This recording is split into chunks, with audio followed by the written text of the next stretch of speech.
It appears that the doctor's energy signature has changed to something similar to Kuvaki, but not like the Kuvaki we're used to.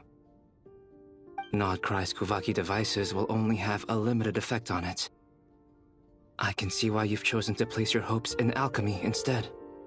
Also, I must say these books are rather profound. My subordinates just shipped them in from Fontaine. Some of them are from the Narcissenkreuz Ordo. Some are incident reports from Petrichor, and then there's a few test reports for these junk machines. Additionally, after some further scanning, I've discovered something extremely annoying. What's that? Teyvat's skies contain multiple moons. A long time ago, when I did my first scan, I detected 3, just as the legends say. But when I checked again just now, I detected 4 moons. So there's one extra? Yeah. Originally, I thought that if I could still find 3 moons, that would at least mean Columbina's still alive.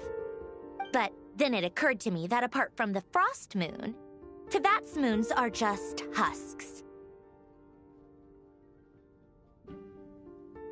And husks surely shouldn't show up in the scan, since they're not alive. It's weird, isn't it? If we can't even distinguish between a dead and a living moon, how are we supposed to know whether a moon goddess is still alive? Or does this mean that the moon marrows are equivalent to the moons themselves? It's certainly possible. In which case, the 4th moon you detected may be Dottores' artificial creation. So he wasn't bluffing. He really built his own moon marrow. Ugh! I'm so mad right now! It's easy to get overwhelmed when you have too much on your plate. Maybe you need to relax. Perhaps try going for a walk. Or simply take a few deep breaths. Nothing can calm me down at a time like this. I need more time, and I need progress.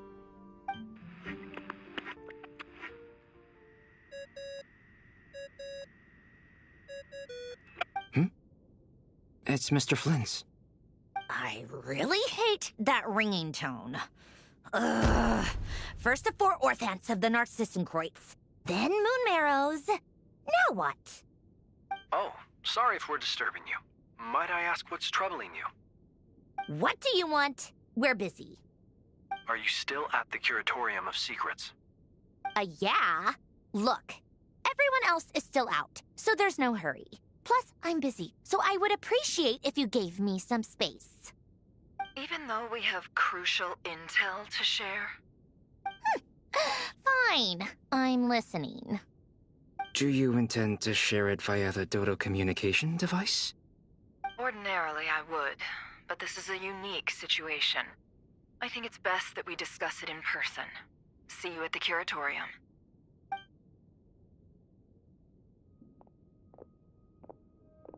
All right, then. So, what's the situation? The rest of the team is still out working on their missions and evacuations, but we've decided to fill you in on the most crucial information first. Sandrone, you were right. Columbina is most likely still alive.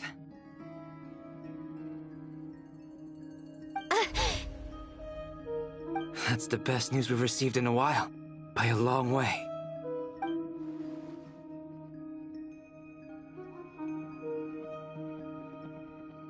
Random locations. Appearing in reverse order? Are you serious? So not dying isn't enough for the moon goddess, huh? She has to show off too. Anyway, does this mean we can deduce her condition from the moon marrows? Miss Androne, there's nothing wrong with simply admitting that you're happy to hear the good news. I'm not. And she's the least of our problems. We're facing a huge crisis. If she can't control the flow of time in there, she's just gonna keep moving backwards. Different points in time won't intersect, and she'll never find a way out. Let's say life begins with a drop of water. When did time begin? The moment this planet came into being? No, that's not right. Her final destination would be the moment at which the space she is in was created. But it doesn't seem like we can influence that space from the outside world. So how can we help her? Also, if she's alive, Rerir and Thalindis might be too. But as far as we know, neither of them have come back out. That space may not have an exit at all.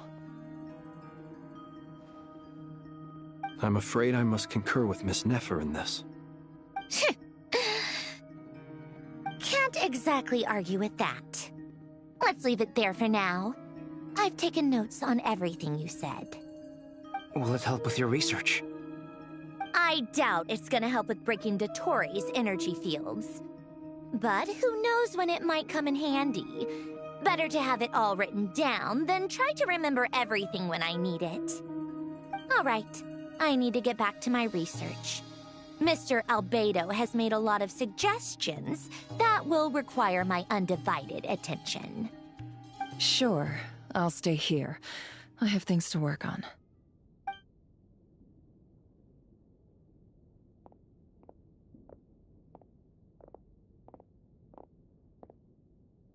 Paimon, are you there? Oh, right. She went with Varka to Natlan, didn't she? Good thing we've moved her and the Traveler's luggage in here. Speaking of the Traveler, where could they be? There's a note from Paimon. Paimon here. Not in at the moment, but if anyone needs to borrow her stuff or the Travelers, go ahead and help yourself. Paimon won't be mad. Also, Traveler, if you get back before Paimon, make sure to get some rest. Paimon misses you a lot, but put your health first, all right? How sweet. Well, since you offered, Paimon, don't mind if I do. This is the Traveler and Paimon's luggage. All the items they use day to day are here. It's well organized. I wonder which of them is responsible for that. What do we have here?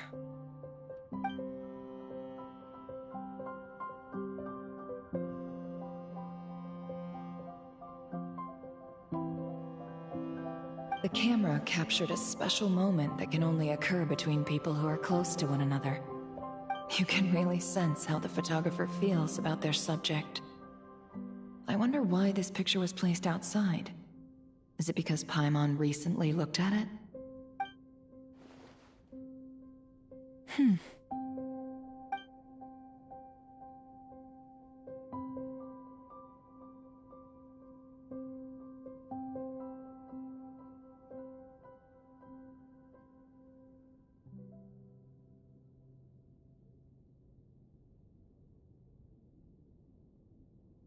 This must belong to the Traveler. Perfect. I'll use this. Hang in there. We'll find you.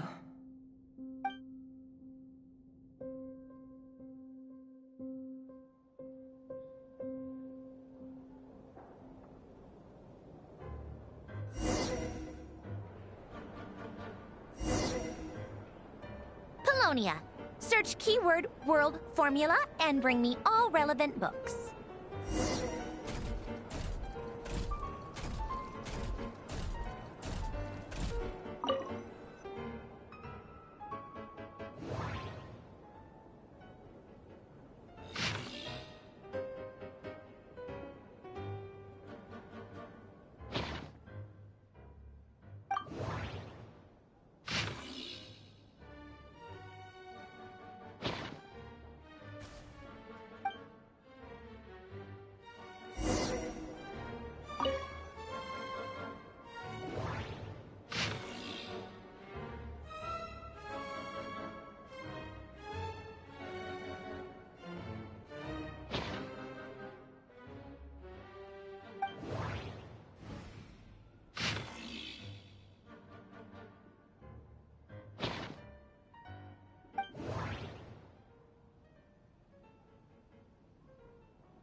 Let's see.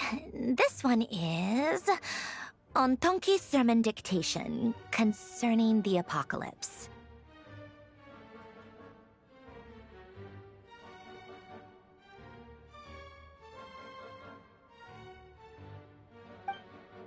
I believe that the correct term for this is Fortuna. This was an ancient Romorian technology, a wisdom unparalleled. I never imagined that Romorian ideas would be so similar to the diagram I have named, the world formula. This is strong evidence that human civilization should gradually shed possibilities as it continues to explore and evolve. The end of humankind may well be upon us right now. The sparks of civilization shall run out, unless we consider introducing variables from outside the system. Variables. Surely that can only mean one thing. Descenders? Dottore likely captured the Traveler because of his descender status. But the Three Moons' authority comes from the world itself. Why would Dottore need anything beyond that? Where does this variable factor in? The world formula calculates the fate of an entire world. Introducing a variable would therefore give us...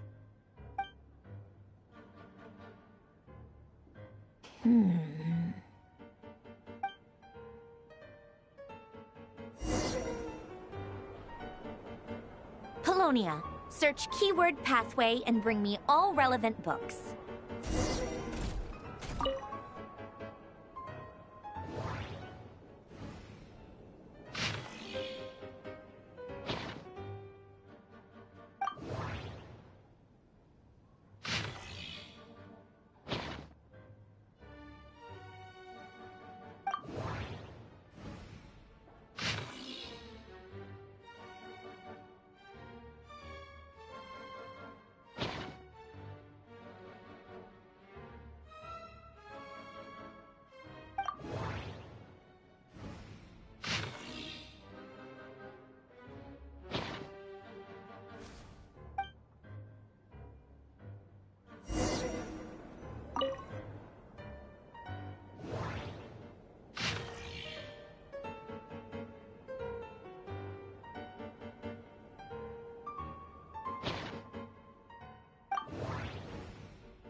Otonki sermon dictation. Explications on the chemical marriage. These titles are pretty esoteric.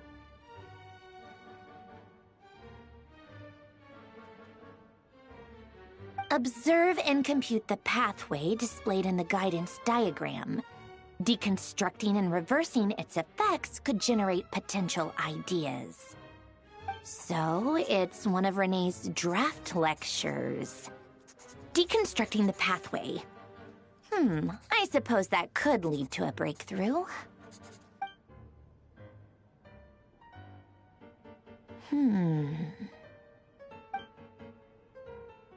Ugh, this is so long. This guy sure loves showing off his knowledge.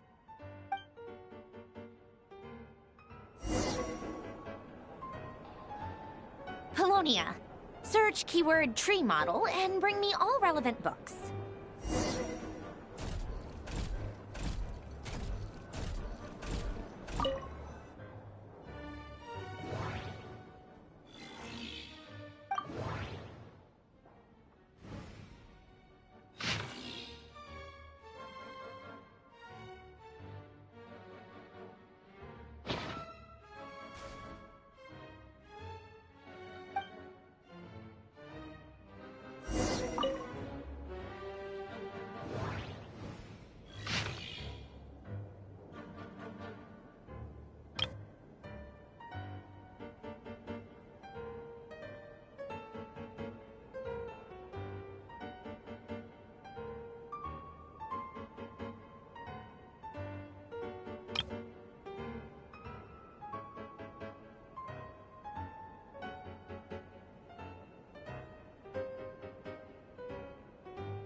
Most of the experimental devices proposed by the Lilia Crucis Ordo are built based on the simple and basic logical structure of a tree model.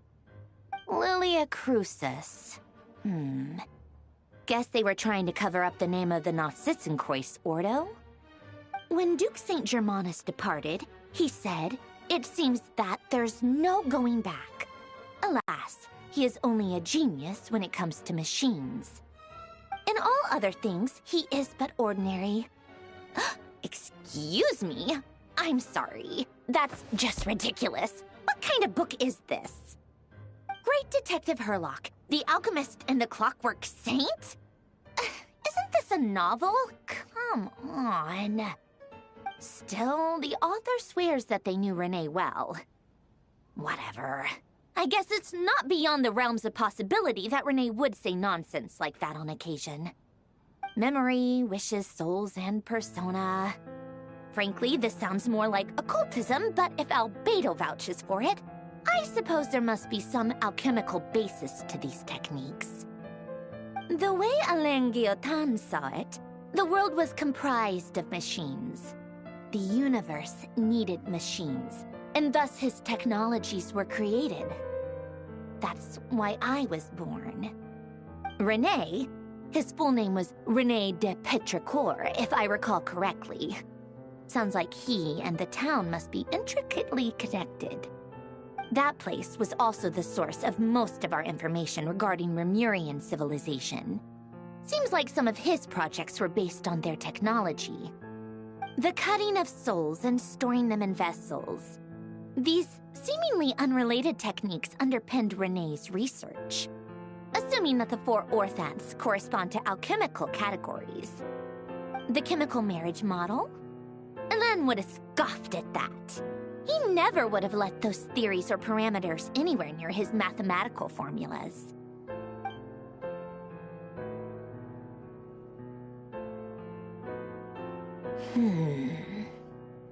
What was Alain's view on René? I know he mentioned the name, albeit very rarely. Oh, now I remember. Alain's old notes are here too. They mentioned René once. René seemed most out of sorts when he spoke to me. A lack of sweet foods has dulled his mind, I should think. Either way, his words are not to be believed. Yep, that sounds like Alain. My subordinates actually did a half-decent job digging out all these materials. makes a change. Good for them. Some of Alain's old files are completely consistent with these records. He must have gotten them from the Tower of Gestalt. I never knew he got his hands on Renee's records that early. Heh, he may have kept them, but he never even attempted to use them. Didn't believe a word they said.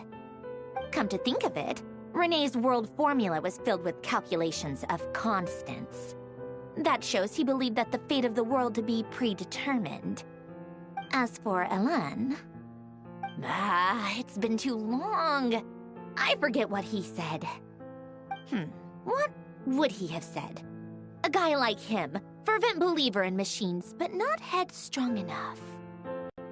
The world can be changed. It is worth persevering. Yes, that's how he used to think at least. He created that procedure to save this world. Yet the scale of the world's fate proved too enormous. The result was beyond his ability to calculate. He died having never seen the outcome. And there I was, left behind in the ashes of his dreams. Did you really never take a close look at Renee's research? Or did you read it but deem his philosophy incompatible with your model? The very thought of trying to incorporate his ideas probably made you feel sick to the stomach. Well, don't worry, because there's a whole new category of lunatic in town. Next to Dottore, every other madman looks sane. You once asked me what I wished for. Should have asked him instead. He's the one pining for things you'd sooner die than witness.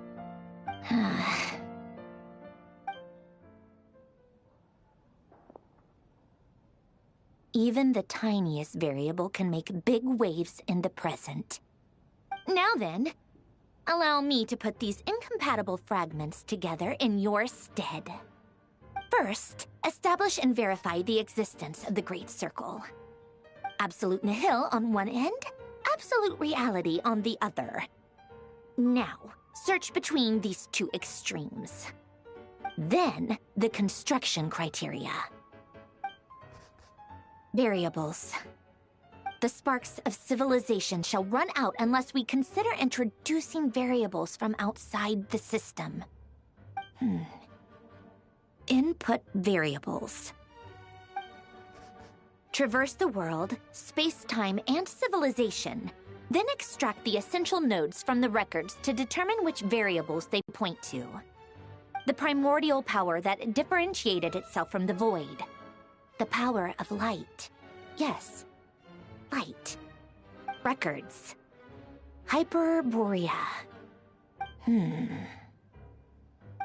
This is so horrendously complicated. After all that, I'm still missing a few variables. I need to think this through again. How do you think it looks, Polonia? Like the frenzied scrawlings of a madwoman? Fine, keep it to yourself. It's not like you can talk anyway. I'll assume you gave it a passing grade. I jest. But true madness does often start with trying to save the world. What would Arlecchino and Columbina think if they saw this incomprehensible hen scratch? They'd probably have me institutionalized. So would Rosaline. She's been dead for a while now. When I close my eyes and think back, I can still see her face. And that enormous dress she used to wear. Such a bizarre choice. What possessed her? Oh, and the clack-clack of those heels used to drive me insane. No one's asking me, obviously, but I hope you all know that I never wanted to save the world. I'm not crazy. I don't have delusional ambitions, and that's a clinical fact. The world needs a solution, but I don't need the world's validation. It's the world begging me for answers, not the other way around.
Oh, cookies to go with the tea.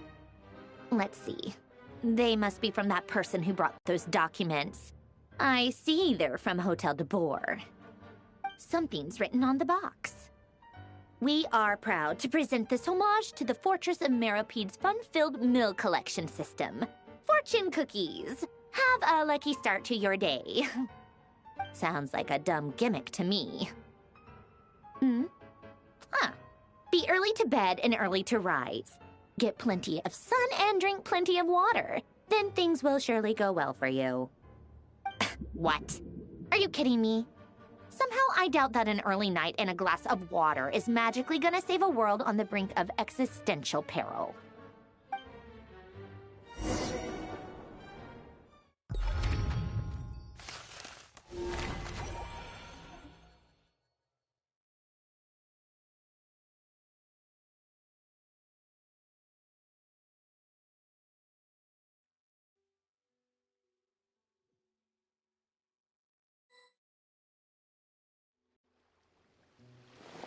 Lady Arlecchino, word has reached us that Lady Marionette's troops are all in position. They are ready to act as soon as the order is given. Excellent. The only thing is, they are fewer in number than we expected. It looks like many of them must have lost their lives at the hand of the monsters released by the Doctor. Can't be helped. Allow them to join our ranks, and keep in contact. As you wish.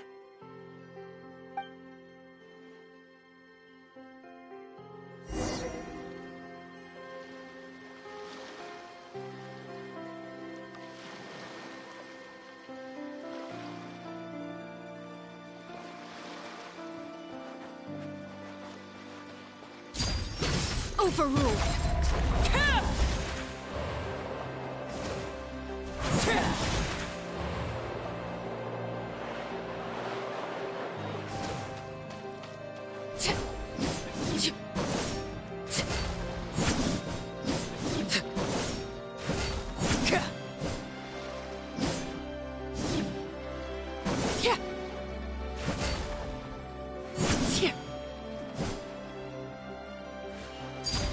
Laid bare.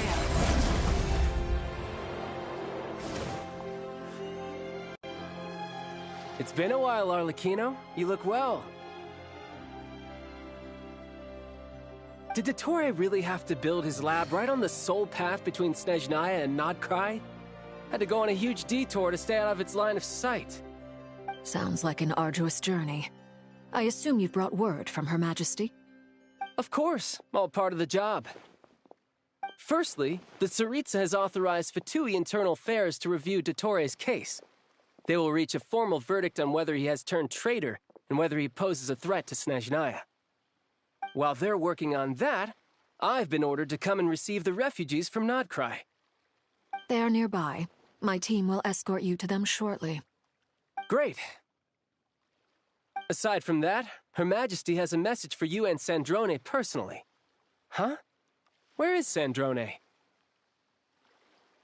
She stayed behind to work since I was making the trip anyway.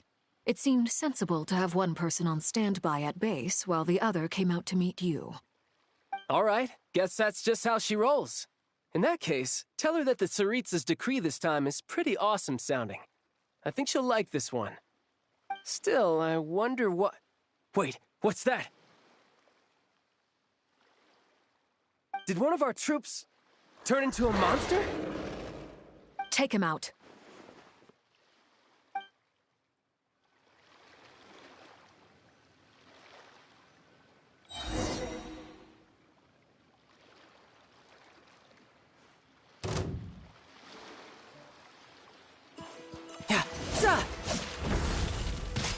Yeah, yeah, brace yourself. This is gonna hurt.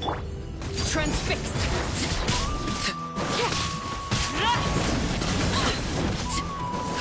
You've gotten stronger, Arlecchino. Nice. Stop that right now. I appreciate the praise, but I'm not fighting you today. I knew it.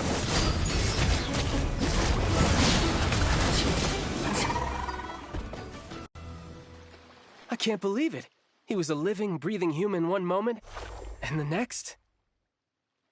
Another fine piece of work by our dear colleague, I'm afraid. What in the world has been going on in Nodcry? A lot. But long story short, Dottore stole 2 moon marrows that should have belonged to Columbina, then built a 3rd moon marrow of his own to concentrate the Trilunar Authority in his hands. What?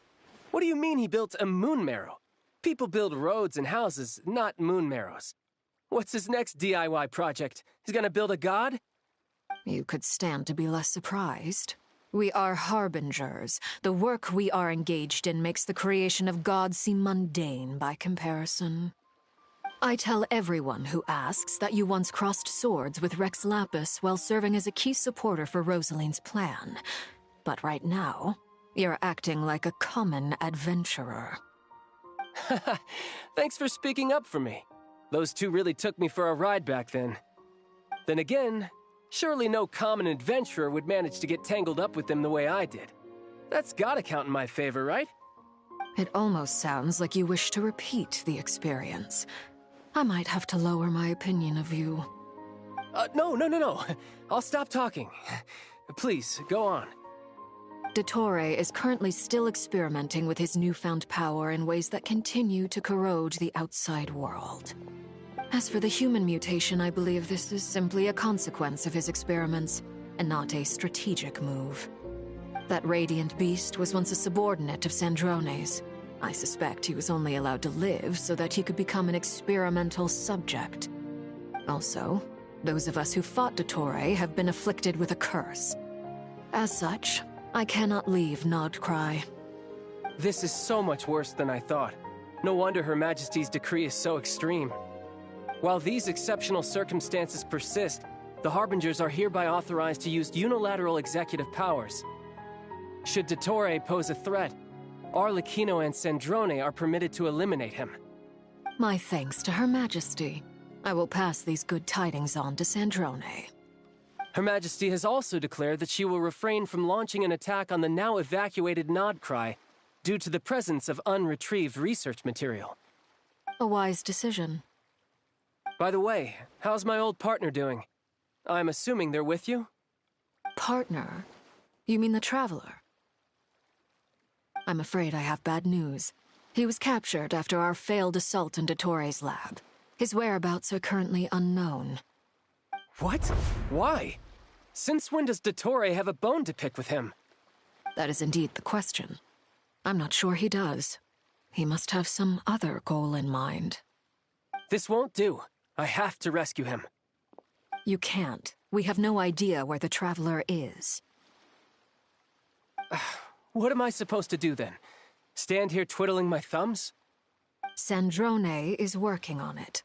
The best thing you can do right now is complete your mission. Fine. I guess I'll leave this to you then. One last thing. Tell the Rooster to get the message out to the gods and citizens of every nation in Teyvat. Beware. An uncontrollable pollution is spreading forth from Nodcry. The source of that pollution is a madman drunk on the success of his experiments. The Fatui and our allies will endeavor to contain the threat. However, if Nodcry falls, things are likely to escalate. Considering Dottore is one of our own, all Fatui stationed in Nodcry consider it our duty to stay and fight him to the bitter end. Whatever the cost. Hey, don't be too pessimistic. If it comes to it, I'm sure Her Majesty won't stand by and do nothing. I hope you're right.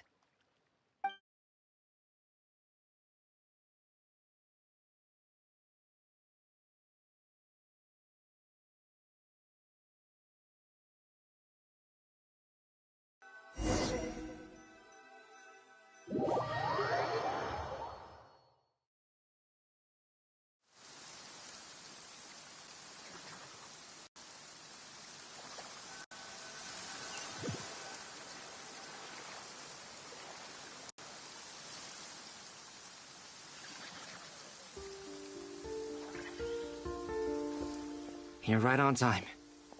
Thanks. Hey, do you think I'll get that gliding exam exemption? I made sure I was on my best behavior in Mondstadt. I landed well outside the city and walked in through the gates. I'll help you apply, don't worry. For now, let's see what we have here. What are the doctor's energy fields even made from? The usual attract and repel principles that govern Kuvaki don't seem to apply to them. They are very mysterious, but ultimately, they appear to be comprised of energies from the three realms. Thanks to research by Master and the Hexen Circle, we know that Tevat's 7 elements are derived from the more primordial power of the Light Realm, which is antagonistic with the power of the Void Realm. Since you have the power of the Dragon Durin within you, I'm sure you can already tell that this energy field contains no abyssal energy. That's true. It's not abyssal energy, it's something pure, wild, and untamed. I've been thinking about something. Do you still remember the device that Dory supplied from the Academia when you and Miss Columbina fought Rarier? That was one of the most marvelous feats of ingenuity I've ever seen. The design, the craftsmanship, the material selection. I couldn't fault any of it. Not to mention the operating principles. Surely the most ingenious feature of all. Dory didn't go into detail on how it functions, but I have a working theory. The clue was that Miss Columbina was somehow able to use the pyro energy that you provided, despite the fact that, as a moon goddess, she should only be able to use Light Realm energy in principle. Now, all elemental energy is, of course, derived from Light Realm energy to begin with. Hence, I suspect that the device works by restoring elemental energy to its original state. This presumes a theoretical model of the 7 elements akin to that of light refracted through a prism. Perhaps it is no mere analogy. Maybe there is indeed a prism in this model. I almost wonder if the idea for the device was conceived based on direct observations of said prism. It would explain how such an ironclad design concept was achieved. It is at once a masterwork of engineering and a groundbreaking application of the Academia's latest elemental theories. I suspect only Lesser Lord Kusanali herself could have devised such an ambitious technology. But back to the energy field before us. If this is pure Light Realm energy, its relation to elemental energy is one of integration versus division. Or you could say that the former contains the latter. Could this mean that elemental energy can dilute the power of the Light Realm? Should we give it a try? We should.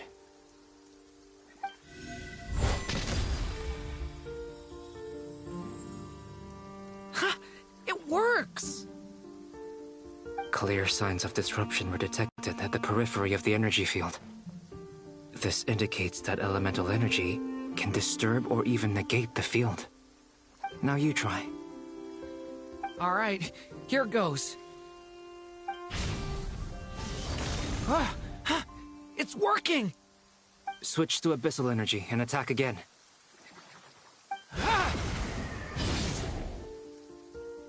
No surprises there. Abyssal power drains the energy field to a significantly greater extent. I now feel confident in asserting that the energy field is indeed pure Light Realm energy, and that elemental energy can dilute it. But the energy field is huge.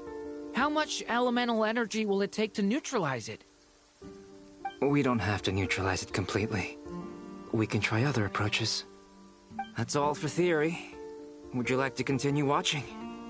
So you knew I was here. Huh? When did you get here? A while ago. But Albedo sounded like he was working on his thesis defense back there. Back in Sumeru. You can end a person's whole career by interrupting them mid-speech. Very thoughtful of you. I'm truly touched. Could I ask you to lend me a hand? With what? A little test. Try using Animo to unleash a concentrated assault with circular blades, with the goal of breaking through at a singular point. Nice! This time it tore through the field. Tremendous.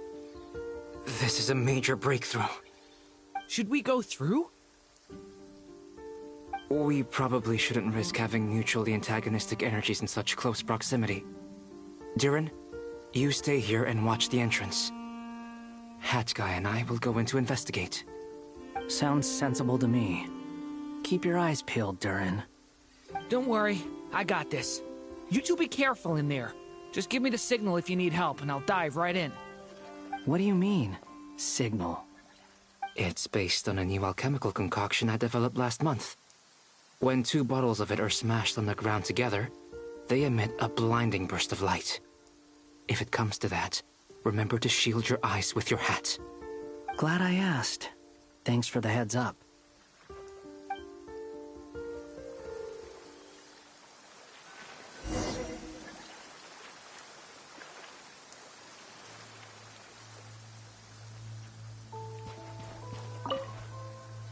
Like I thought. Beyond a certain distance, we can't see the opening where we came in. Maybe that's to prevent people from escaping. Sounds like Dottore style to me.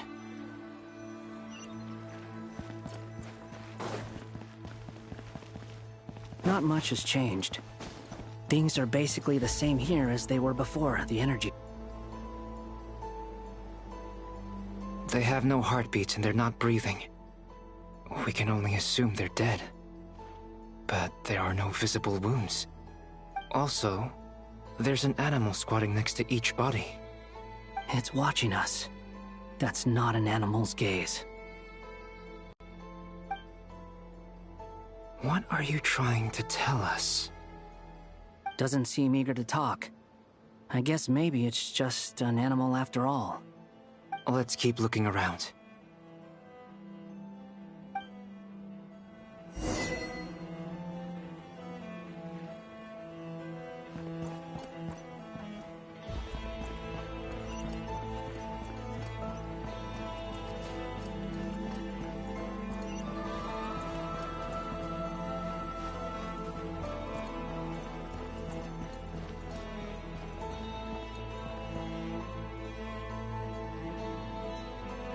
Same situation everywhere.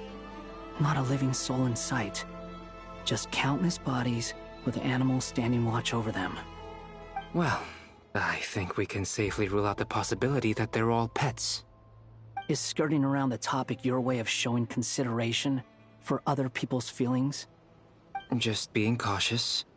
I don't doubt that you can handle the truth.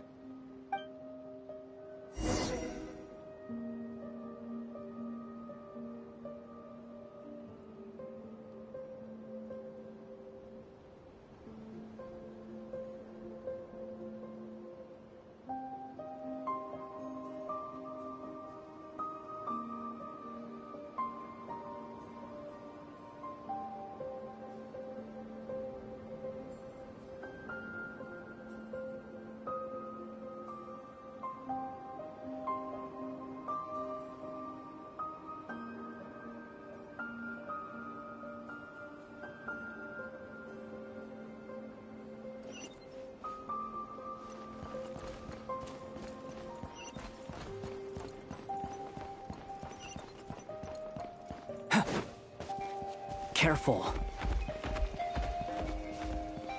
Please. Help us. Please.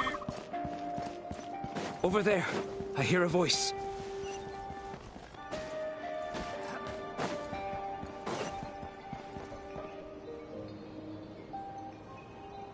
Please. Help us. Please. What happened here? I don't know. Suddenly, everyone collapsed. Then my line of sight got lower. I still have some of my senses left. I gotta get out of here.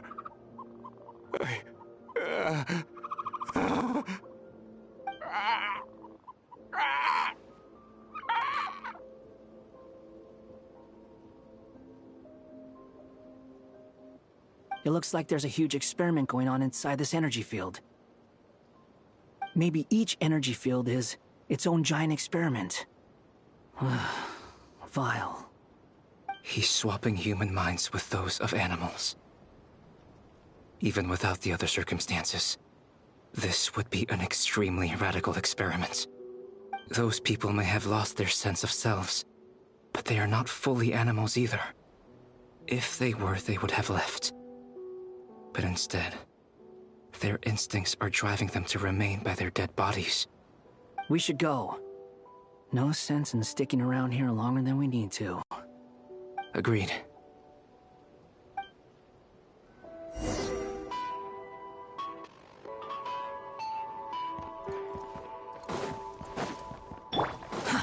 Too slow. The wind rises.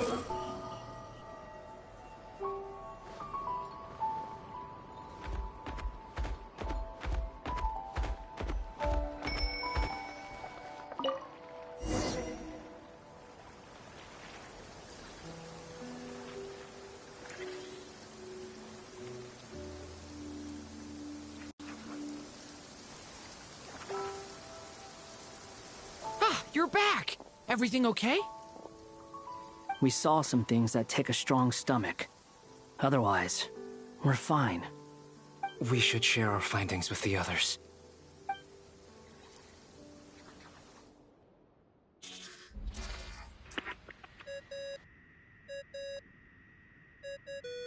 Yes? Who is it? Miss Nefer, it's me, Albedo. We found a way to break through the energy fields.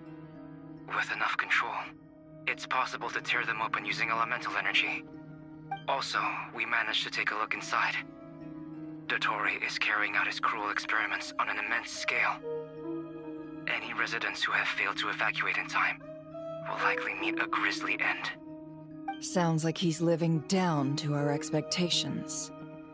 Might I ask how things are proceeding on your end? I'm just about to get started. I'll be in touch once I have a result. Understood. Stay safe. I will.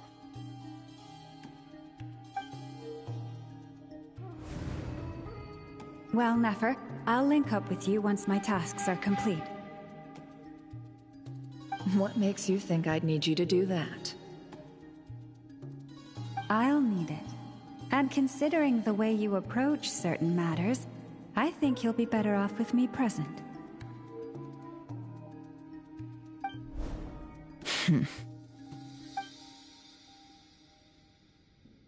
Let's begin. Entering simulation mode.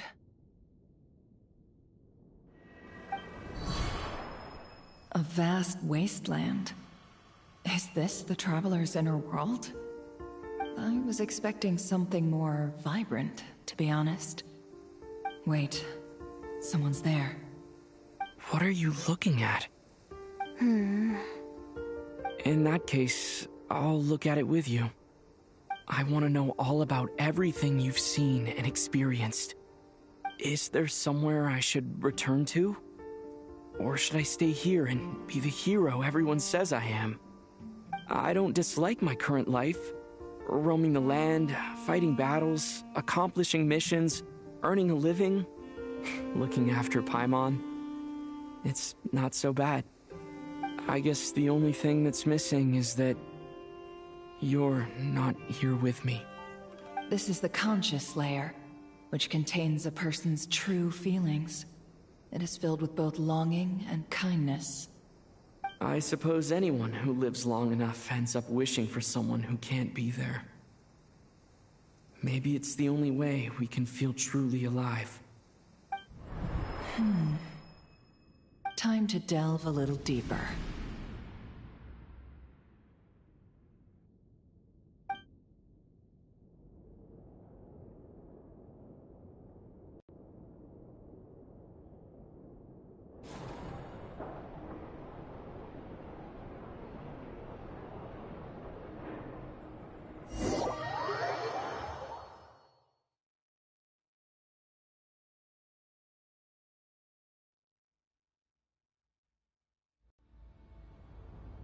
Nasha Town is hardly the optimal choice for a place to live, but it has character and a reasonable population density.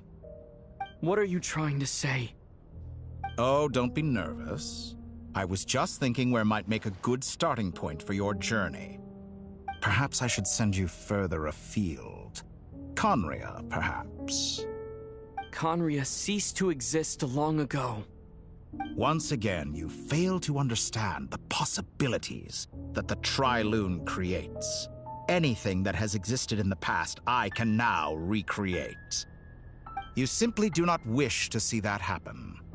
That might be because you miss your sibling and fear getting answers that you are not ready to learn. But this is not for me to judge. If we are to collaborate, we need to maintain an amicable relationship. In a moment, you will be able to... Oh, no. What are you...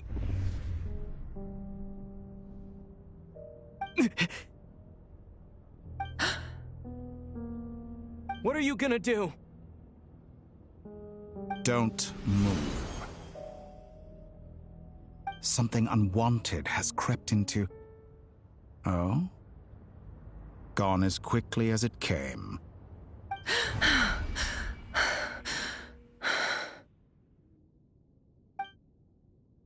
Did you save me? If I hadn't cut the connection, Dottore might have caught you from the other side and destroyed you. This was a good idea, but once is plenty. You were exceptionally brave. Excellent work. Thanks, but now's not the time for that.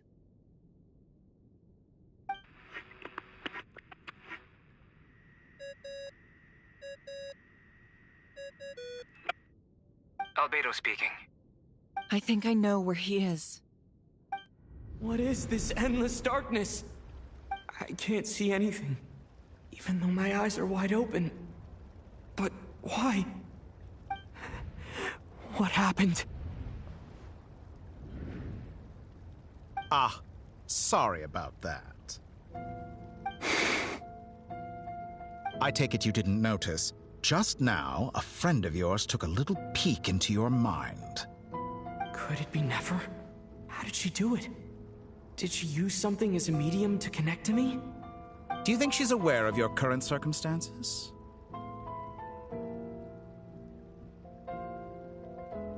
Oh dear. Have I stunned you into silence? I only wanted to slow down your time a little so I could stop your intruder in her tracks. It would have been nice to capture the spy. I must say, I'm finding the ability to adjust the flow of time rather intriguing. The moment you closed your eyes, time seemed to grow impossibly viscous, didn't it? A whole month passed before you opened your eyes again, but only for you. No one else was affected. I dare say this is something only a god can achieve. Point taken. You've proven once again that you have god-tier powers. Oh, you misunderstand. This wasn't about proving a point. I was testing things out.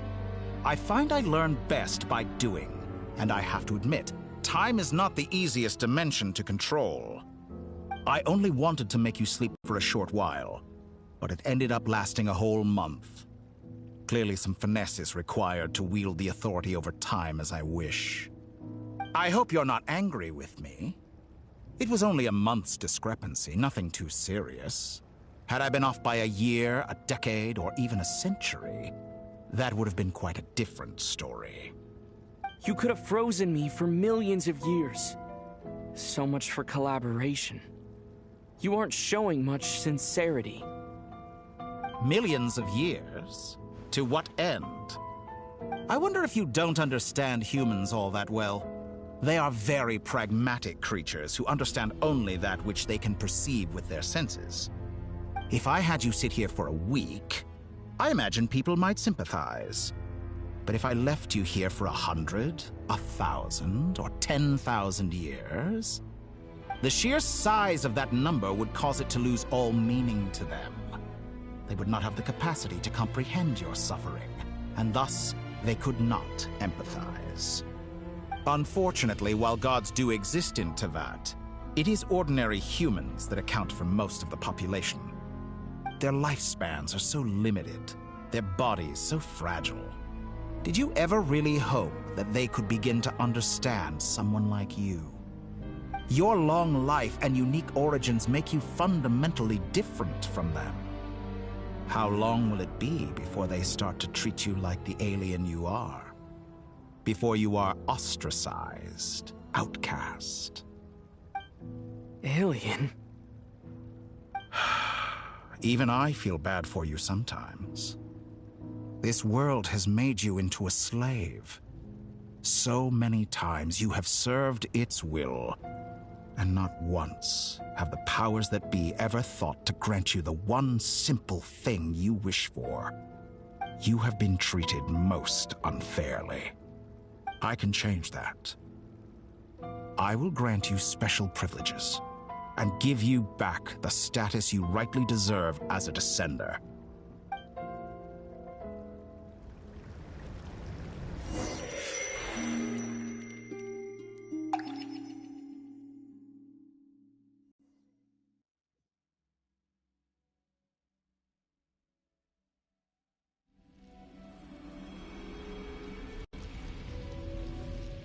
I've entered the past 3 times at this point, but I still have so many questions. For instance, beyond each point being further back in time than the last, what determines the specific locations at which I can make entry? So far, the common thread linking all 3 scenarios is that the Traveler has been present. But it's more than that. I know I sensed something familiar around him. What was it? I'll keep this question in mind as I carry on.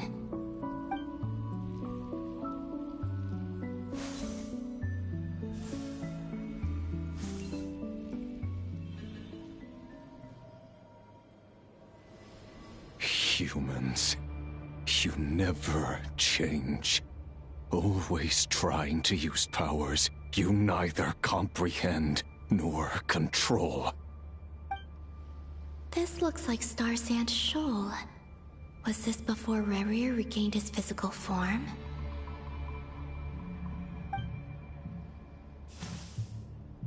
You've messed with the cannon again, huh? Sorry, but this round's not gonna go your way. The cannon. That's right. I was at Silvermoon Hall and I sensed an abnormal Kuvagi fluctuation coming from Nasha Town.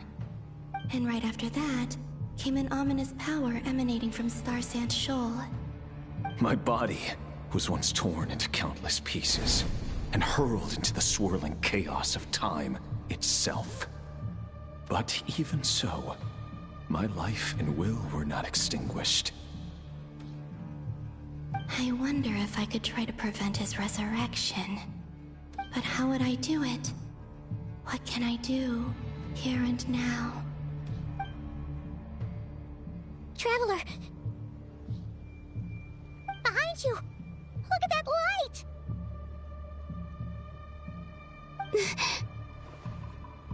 No, I won't make it in time. He's using the Kuvaki shield, like I taught him. Is he going to use it to block the cannon's beam? He's strong. I'm sure he can manage. But the force released when the beam impacts the shield might lead to collateral damage. Easy Island. The Frost Moon Scions will be exposed to lethal levels of Kuvaki. A question, if I may. Kind Miss Columbina. When the cannon's Kuvaki beam was deflected earlier, I saw several bolts of energy streak toward Hisi Island, only to be blocked. Did you also have a hand in that? Maybe that really was me after all. Well, future me. But I don't know if I have enough power left. Sigi sato pasa sais, niti ipotofutos. There's no time. Osestikos paratin tirauto risuriku, topirto aithion feraton. I have to make it. Oh, Frost Moon. Oh, great land. Oh, slumbering moonlight of Nodcry. If you can hear me, If you can sense my call, then please, heed me once more!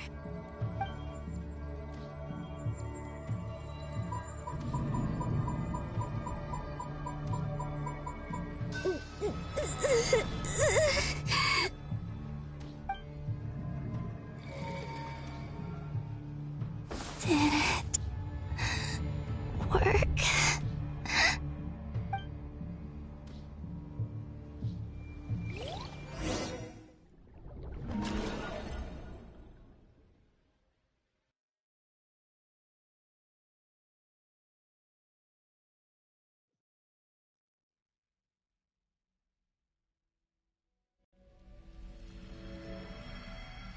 Hey, wake up.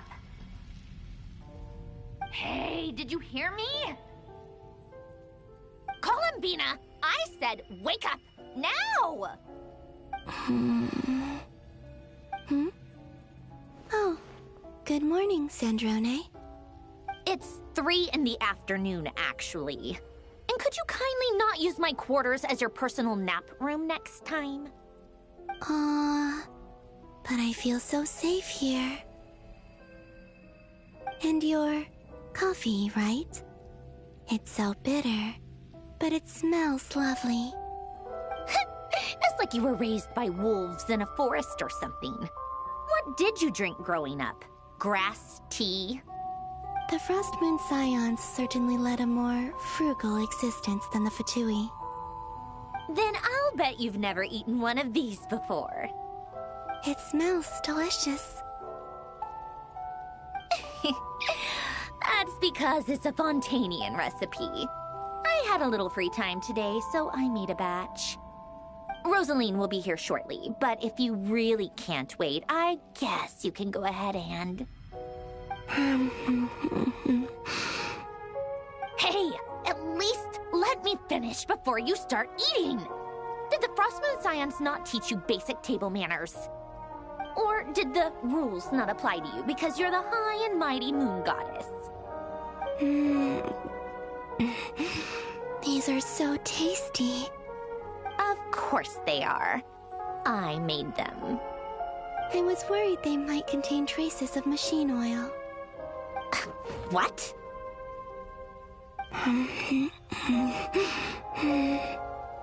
You know, there's something I've always wanted to ask you. Why did you leave your old home and join the Fatui? I mean, I'm sure their food was awful. But there's gotta be more to it than that. Well, life there didn't go quite how I imagined. What were you expecting? You're a god. Your followers are gonna make some demands of you, right? Surely you can just answer a few prayers here and there in return for the free food and drink. How bad can it be? Well, would you help other people just for free food and drink? The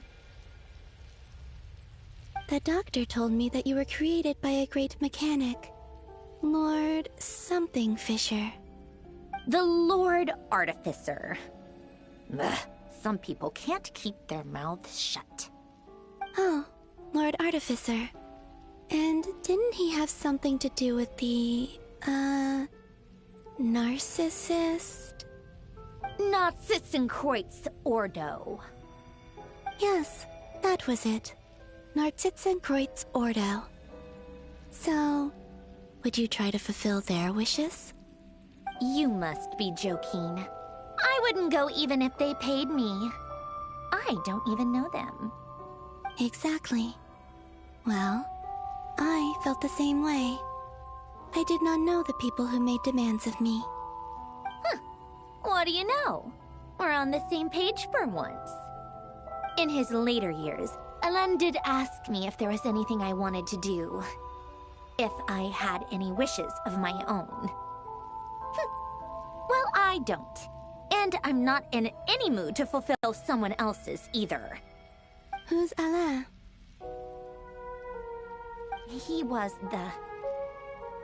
You know what? Never mind. You're not gonna remember. Anyway, the point I'm trying to make is, neither of us is the self-sacrificing type. Let me ask you this.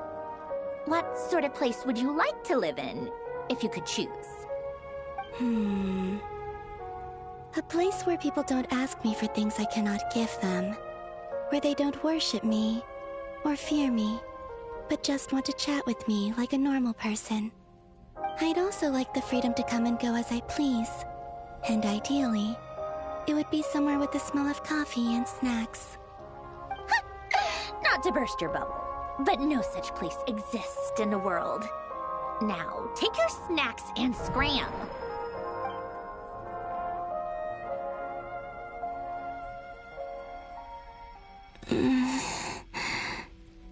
Did I pass out? Of course. I'm back here again. I dreamed of events from my past. Sandrone. Traveler. I miss you all so much. Back there. I guess I managed to harness all the Kuvaki energy on Hisi Island. But how did I do it? Time is flowing backwards here, and I can use that familiar power to enter the world of the past. That mystery ally everyone talked about. It was me all along. I can sense that there isn't much more power remaining up ahead. What lies at the end of all of this? Will time keep flowing into the past? And will I ever find my way back?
avoid the contaminated fragments.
go. I wonder where I'll find myself this time.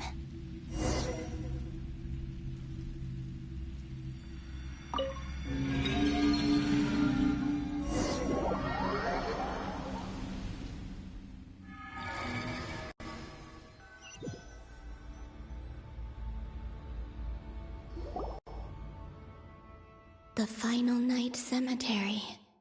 This is where Flint's is based.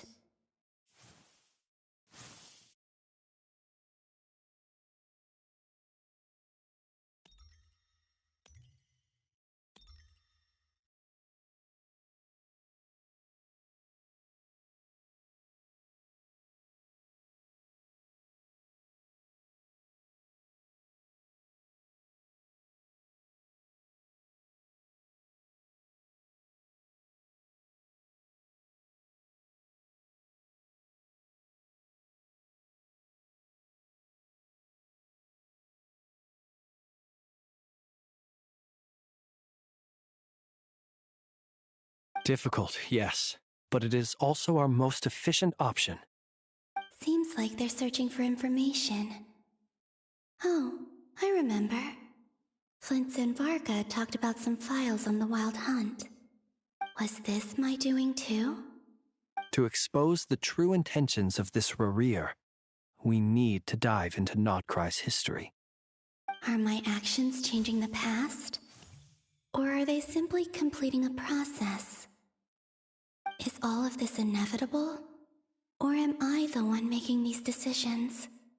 If I choose not to help them now, will it change how things turn out? Hope we don't land on our heads then. They're my friends. I can't not help them.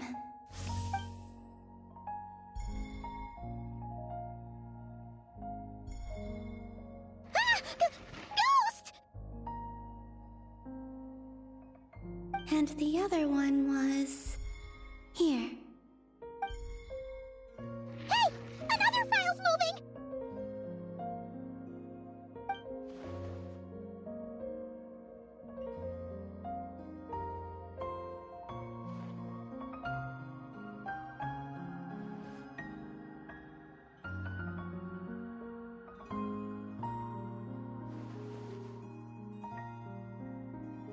That should do it.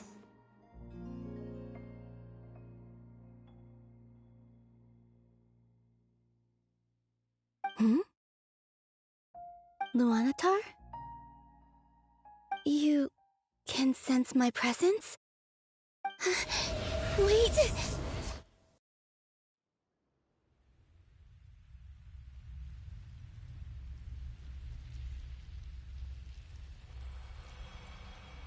Luanatar. So she's that familiar presence I've been sensing all along. She's always been by the Traveler's side. That explains why the Traveler has been there each time I've entered the past. But why Luanatar? Is it because she has a connection to me as the Moon Goddess's familiar? If so, why not any other Kuhenki? That's...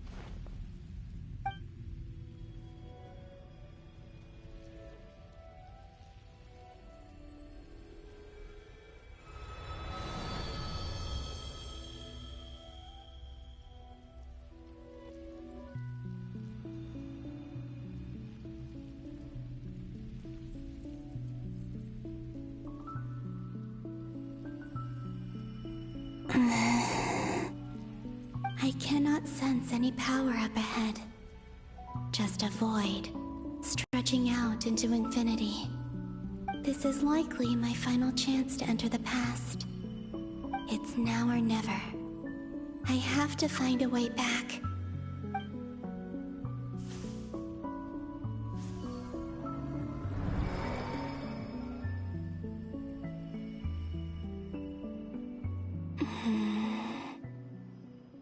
Hisi Island?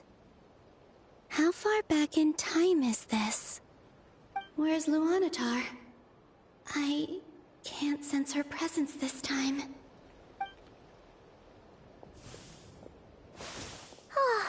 Seeing Seeing Enefa and Aino reunited like that sure was heartwarming. Traveler, Paimon. No, stay calm.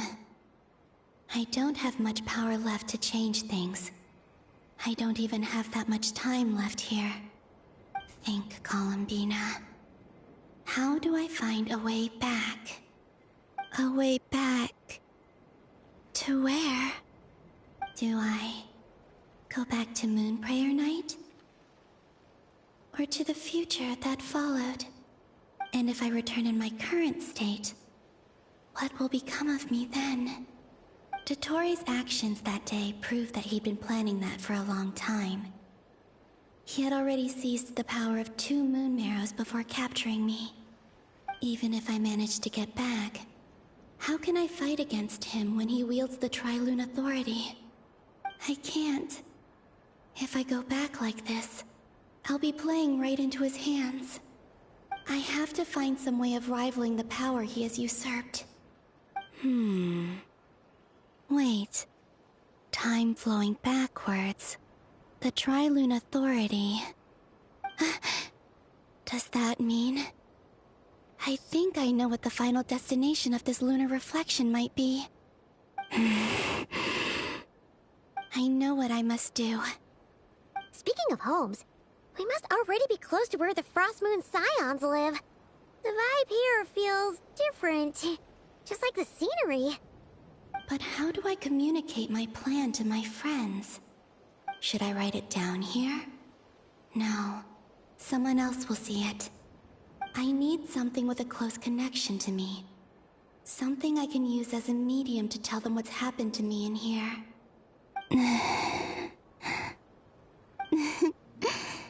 Now it makes sense.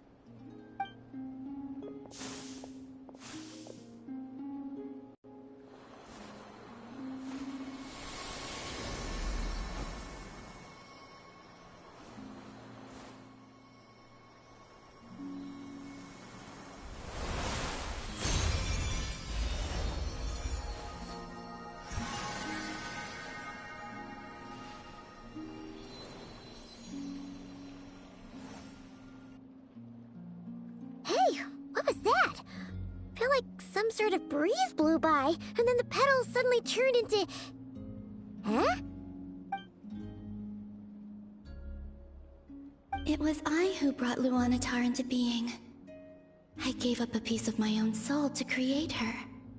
That's why I could sense a familiar power from the moment I entered this space.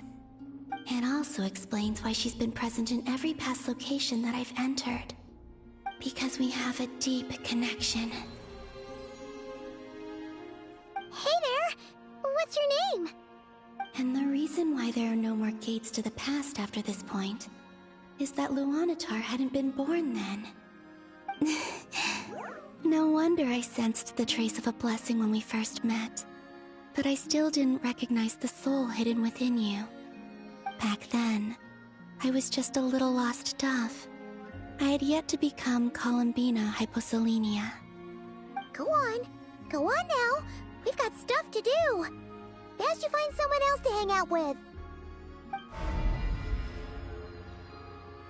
Hey, you scared it off.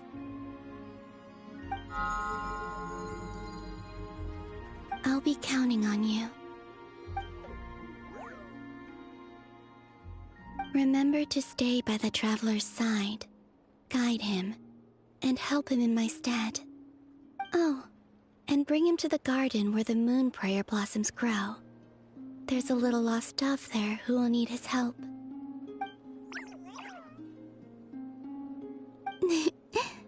Go on.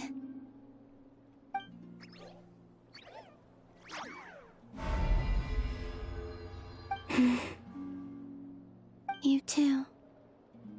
Go and live your story. As for mine must go in a different direction.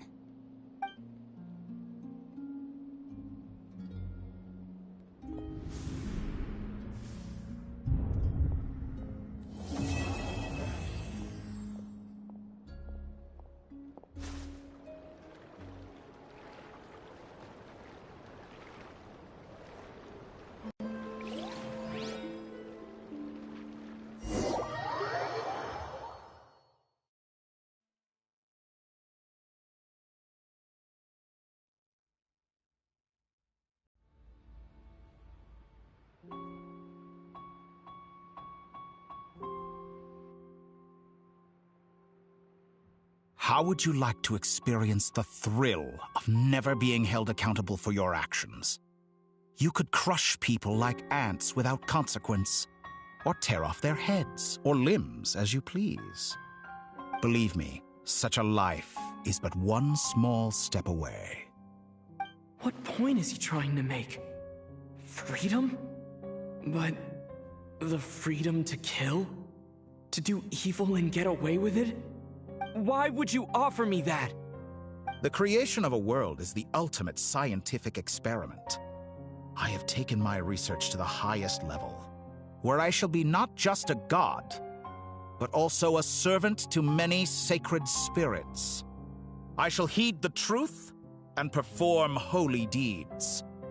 A god's laboratory is the perfect playground, but it needs the right occupant to explore its full potential. Mortals are found everywhere one looks. Not so with Descenders. I'd prefer my first guest to be a distinguished individual such as yourself. And I know you could make the most of the opportunities it offers. So the condition for entering the new world is to take innocent lives. The same dilemma that Rerir once faced. Could I really bring myself to kill others for my own benefit? Rerir did. And look where it got him. Have you made up your mind? I can't do it. Your playground is no place for me. You're putting your hopes in the wrong person. But we both know I'm not quite the hero you say I am either. I have my own reasons for the journey I'm on. And they aren't all selfless. You've grown a lot since we last met. But there are still things you are unwilling to compromise on. This will only hinder you. Why don't I lower my requirements a little as a gesture of goodwill? I'll give you a little time to learn to be a less noble soul. That'll make things much easier for you. I really doubt I could live that sort of life. And yet you already sound less defiant than a moment ago. The benefits appeal to you because you can read the signs of the times. Why don't we return to my research facility? Your last visit was so rushed. There is much that I have yet to show you.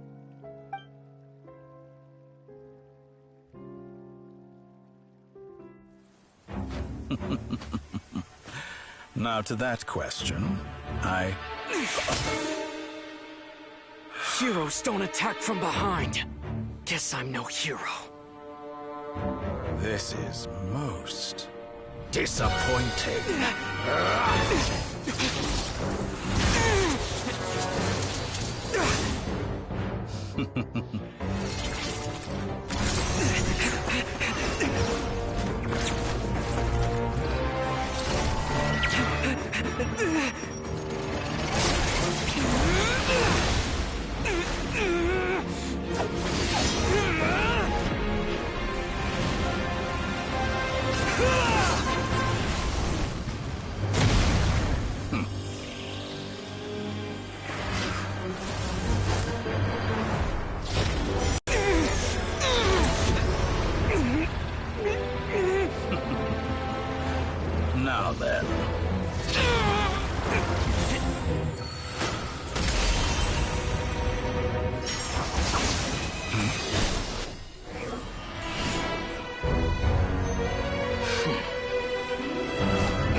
You're still gonna call me Hat Guy after that, huh? I didn't see anyone else in there who needed saving.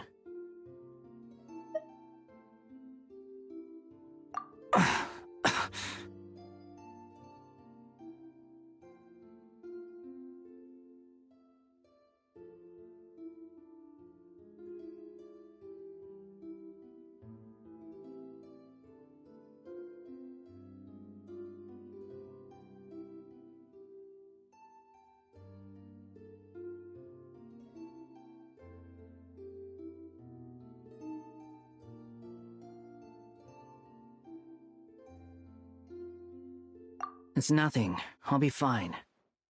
Why are you looking at me like that? Is it that shocking that I'd come to your rescue? I owed you a favor back in Sumeru. Now we're even. Distracting Dotori was tough. I won't lie. He's not gonna fall for the same trick twice. That was my one shot. I'd hoped to use it to take him out.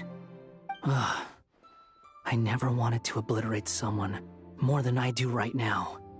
Dotori doesn't recognize me, but his segments were originally made based on an analysis of my operational principles. I expect it's only a matter of time before he figures out what I am. So Dotori doesn't recognize Wanderer because he deleted himself from Irminsul. Did he really miss his only chance for revenge by saving me? Why the long face? Hey, I'm not blaming you, okay? And I'm not complaining either. Rescuing you and killing Dotori are equally important goals. Everyone would be pretty stuck without you.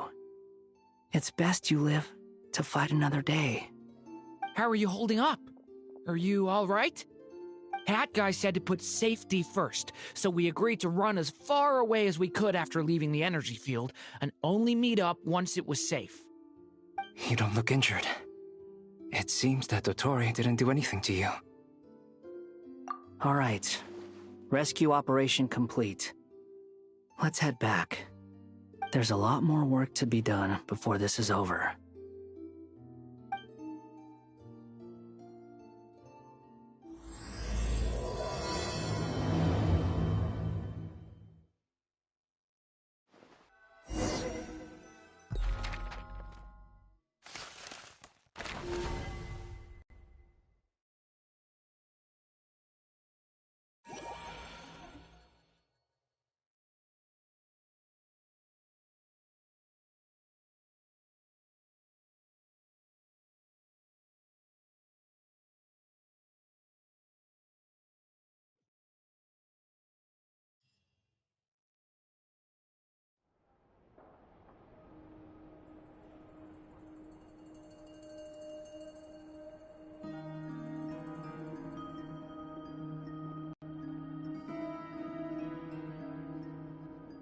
Understood.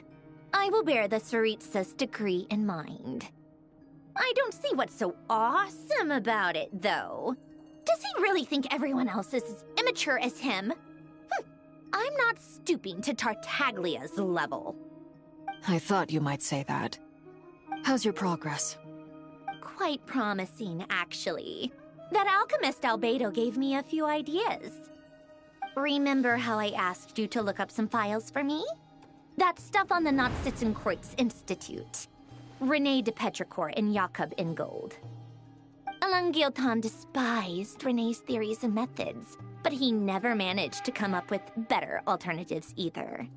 So I adopted some of René's ideas. I thought Alain was like a father to you. He and René were mortal enemies, were they not?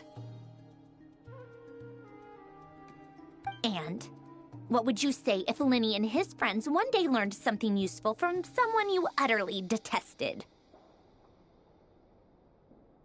I would applaud them for it. That would mean that they have surpassed me. For all we know, Alain Guillotin might have thought the same thing. Not that it matters, though. He's dead, and I'm alive. So it's my call to make. Once you die, it doesn't matter how great you were in life. Only the living get to decide what happens next. Hey, come on out. They're back. Huh?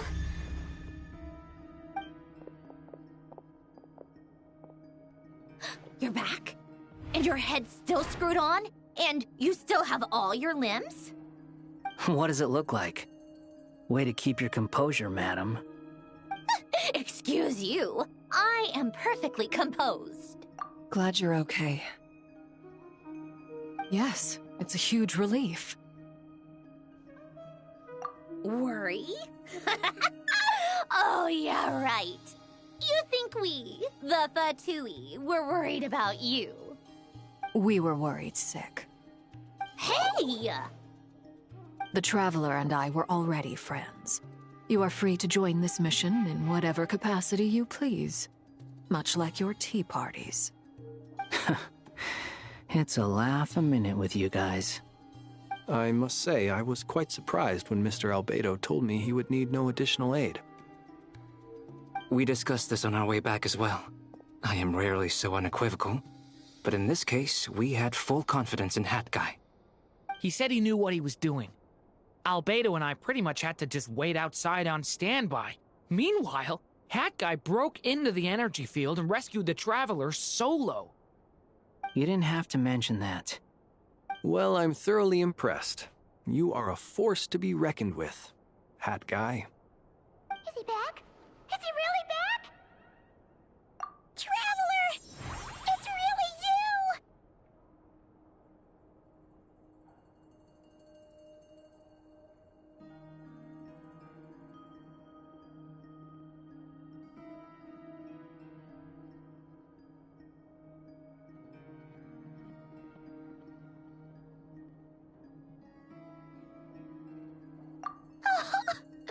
Oh, thank goodness!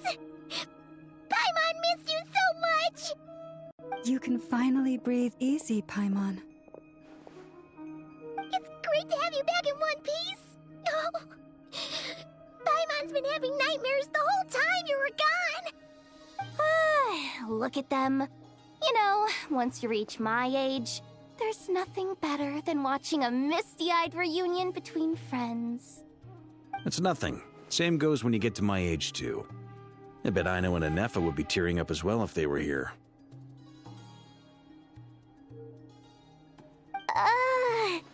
Varka, I'm not sure Anefa can cry.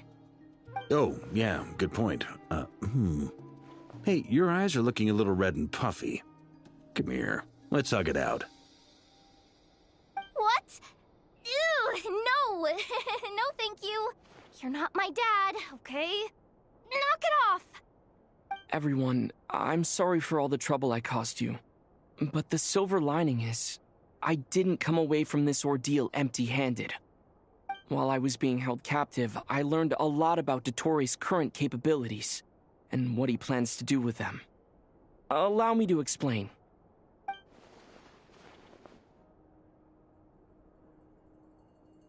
The three moon goddesses were even more powerful than we imagined.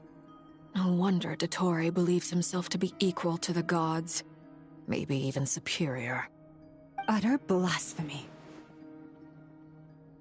While everyone was gone, Nefer and I made an interesting discovery, and I believe Miss Sandrone has something to share too. Ma'am, perhaps you could do the honors?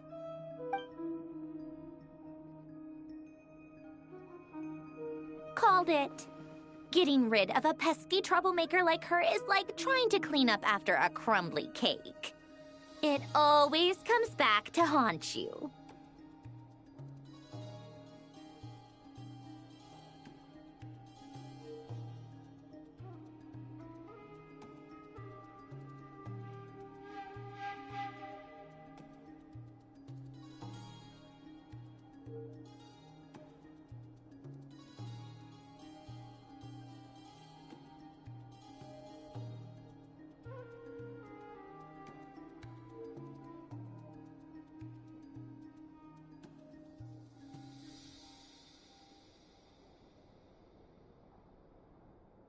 Our next step is to find a way to bring her back. A place where time flows backwards, with no destination in sight.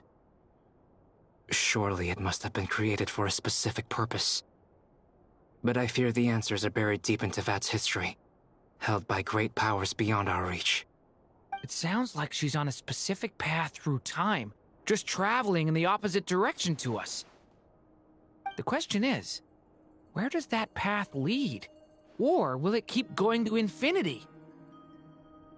We considered that question as well. Strictly speaking, time is not infinite. Indeed not. Every road has an end. Nicole! You sure loved quietly sneaking in mid-conversation.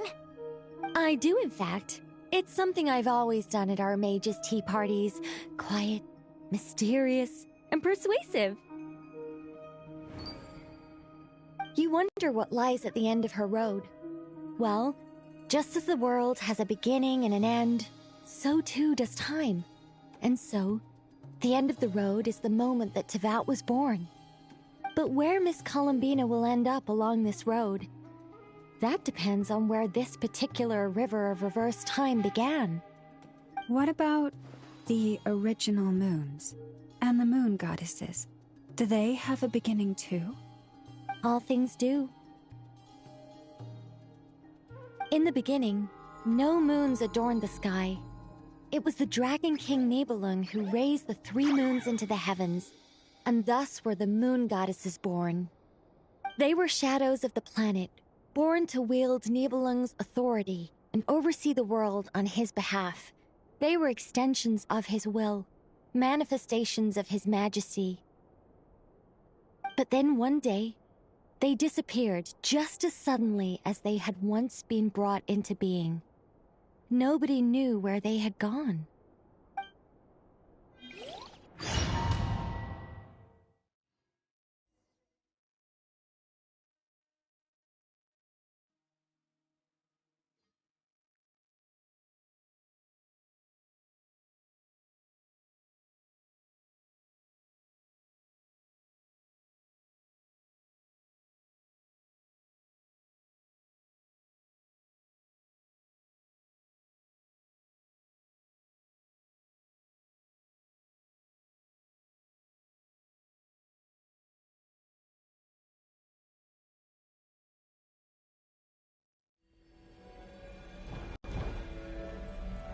Like I thought, no more paths back to reality have emerged since.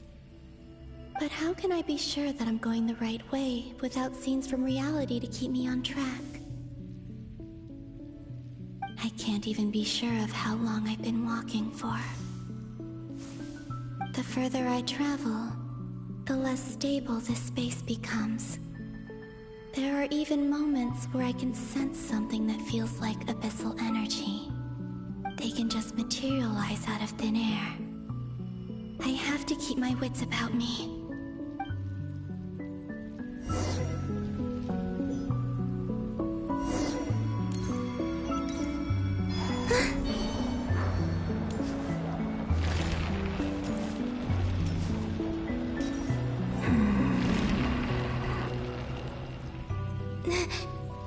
Is that the ray here of Solnari?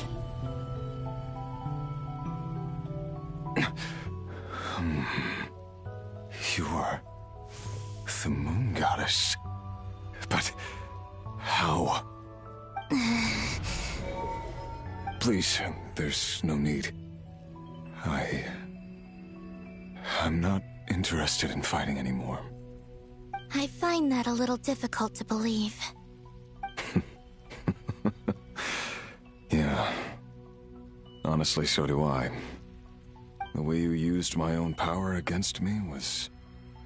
It was a brilliant strategy. And then, in the final moment before I was thrown into this space, I got to see an old friend. Mr. Dainsleif. Right. It was so long ago now. But we were friends once. And when I first got here, I was filled with hatred, remorse, and rage. How I cursed and devoured. I tore everything here apart. I was consumed by the desire to leave this place and have my vengeance. But to no avail. This is a place with no exit. This is the second time I've entered this space. Though I have no memory of the first. I was torn to shreds the moment I entered. But this time I survived. It must be partly because of this new body. And partly because of all the Kuvaki I absorbed in Nodcry. Are you the source of the abyssal power in here? Not all of it. Some is from when I first arrived here and tried to destroy everything. But there was already a degree of abyssal power here, before I entered. And like a venomous snake baking in the merciless sun, it tried to slither into my shadow. Tried to? So, you rejected it? Yes. Because after that, the world suddenly became silent for a moment. What do you mean? The voices in my head, they were gone. And then, I saw her. Her? Thelindis. My former lover. Never mentioned that she saw a memory of Thelindis leaping into the moon's reflection. More precisely, I saw her afterimage. I'm sure the real her is long gone. She was just an ordinary Conrian. She couldn't have survived here for very long. Anyway, why have you come here? Didn't you know it was a dead end? If I hadn't escaped through the moon gate, my friends would have been in far greater danger. Oh, I see. Because of your power. The power of a moon goddess. What? You'd like to know how I know, wouldn't you? The one who resurrected me said so. I could hear a deep lust for power in his voice. Do you mean... Dottore? Dottore. So that's what he's called. He'd been collecting fragments of my body for a long time. All so that he could resurrect me at the moment of his choosing. I had no interest in his research. But being as corroded by the abyss as I was, we were aligned as far as hunting the moons and recovering my strength were concerned. So that's why the Wild Hunt suddenly became so active in Nodcry. When I left the Fatui in my weakened state, Dottore must have felt that his time had come. Moon Goddess? Could I ask a favor of you? What? I know this is a lot to ask, especially from someone who tried to kill you. If you refuse, I won't fight it. But this is the only thing I desire now. Nothing else matters. What do you want? I'd like you to take a message to Thelindis for me. Thelindis? But... Yes, she's dead. But like I said, I saw her afterimage. I can sense that some part of her soul remains here. Far, far ahead. Why don't you go and speak to her yourself? I can't. I don't know why, but I can't move freely in this space as you can. All I can see is a glimpse of her, walking away. Just like the moment when I last saw her in life. In return, I will clear these abyssal obstacles for you. No, not in return. I'll clear them for you, whether you want to help me or not. It feels like something I ought to do. Why? Yeah. Why, indeed. I've been asking myself that question a lot recently. Why did I do the things I did? I'm tired of it all. Tired of the person I became. People used me. And then I turned around and started using others.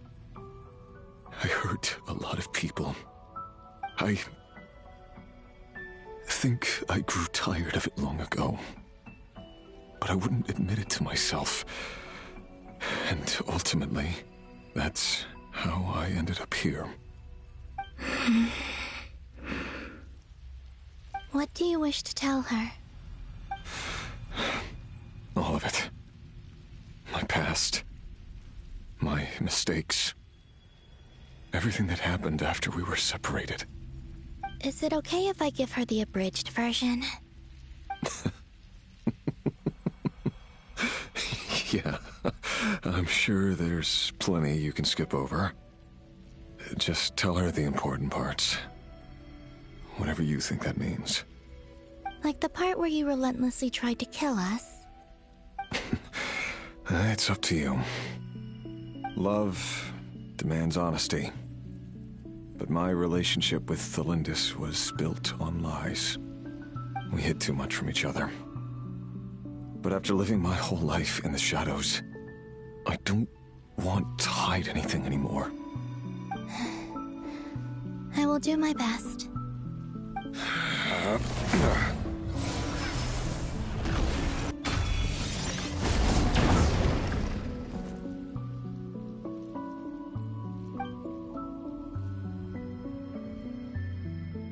There.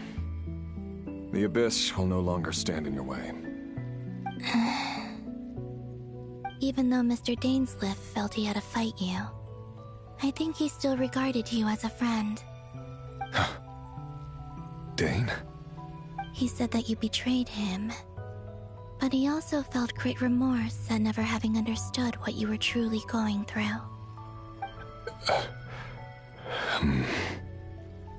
Why tell me this?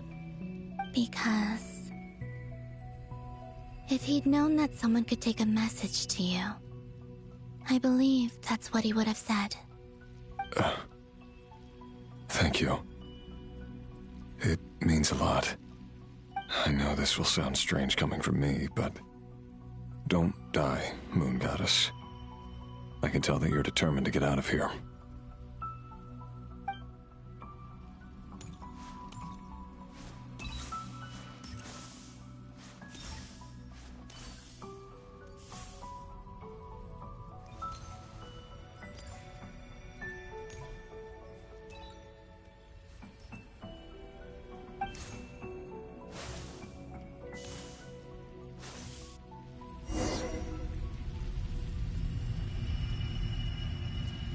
He kept his word.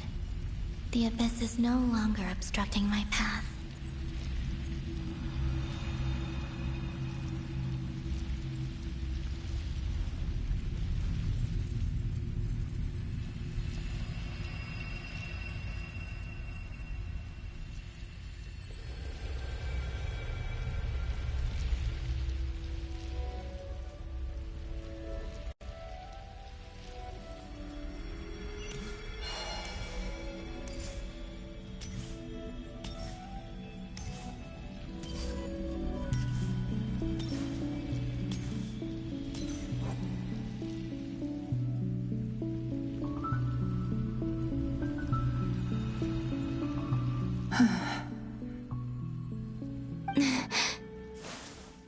Is that the Lindis? She wasn't far off at all. And yet, they can never meet. Hello, Miss Thelindis. Who are you? How do you know my name? I've never seen anyone else here before. You can call me Columbina. I promised Rerir that I'd bring a message to you. Rerir? My Rerir? Is he well? He's doing better than he was. Better than he was, huh? Sounds like he's had a pretty rough time. Others have had a rough time on his account too. In many cases, their time ran out because of him. And I'm not just talking about the children of the Crimson Moon. So, things got worse before they got better. Could you tell me what happened, Miss Columbina? Are you sure you wish to know? Yes. This is my opportunity to learn the truth. No matter how hard it is to hear, I have to know. I admire your courage. However, time is short. I cannot stay here for long.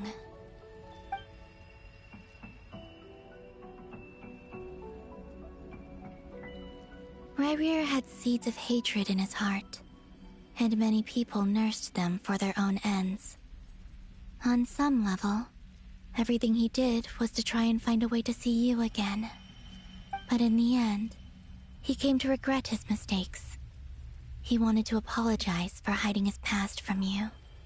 Beyond that, he did not say specifically what it was he wished to convey to you.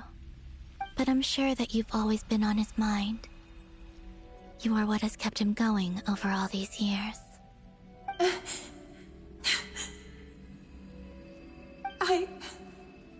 I'm sorry, Miss Columbina.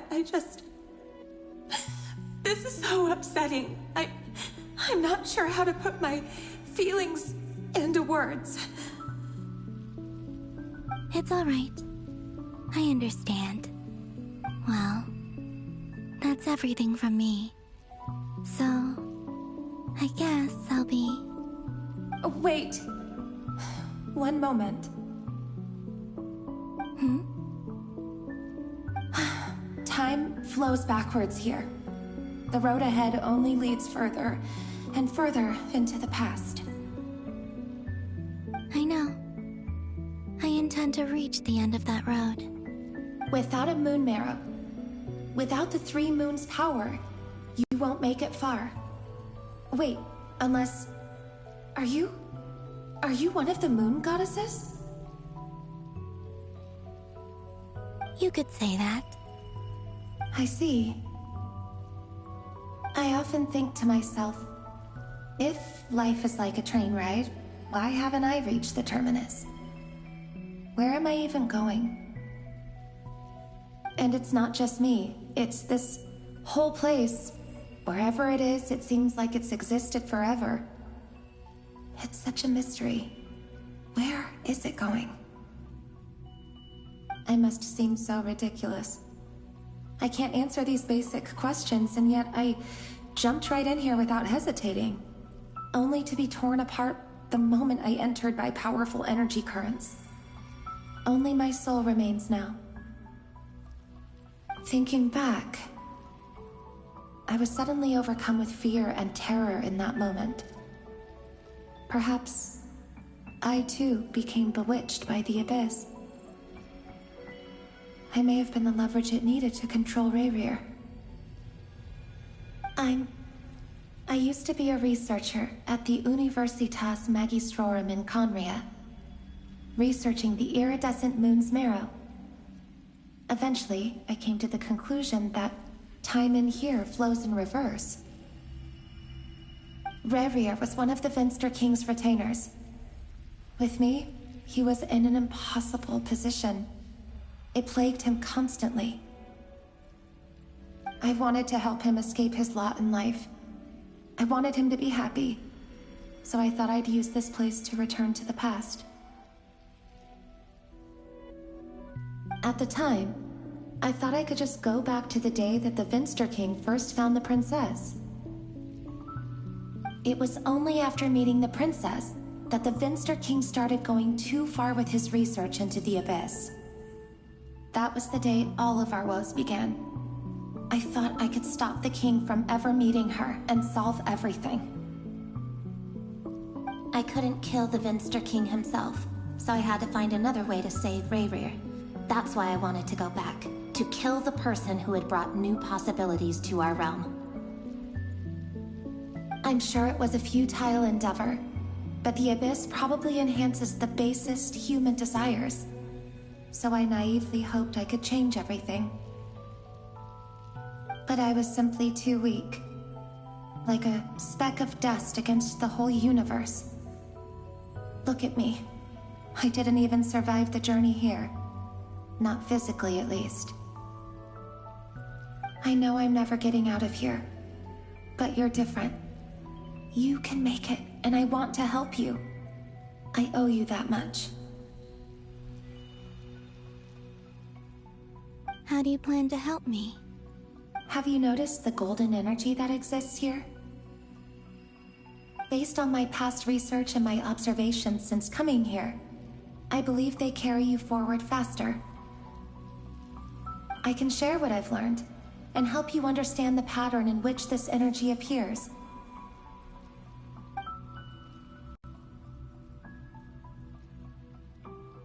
I think you just might... Now, I know you will be able to change the past. Also, I've been speculating about where this space ends. The documentation was scant, but from what I know of the legends about the moons, the oldest ones seem to begin with Nibelung, king of dragonkind. I have no way of verifying any of it by this point, but if it's true, you might be able to reach that era if you keep walking. Understood. Thank you, Miss Delindis. I'm the one who should be thanking you. If you hadn't entered this realm of everlasting death, what use would my deductions be? Thanks to you, they have some meaning.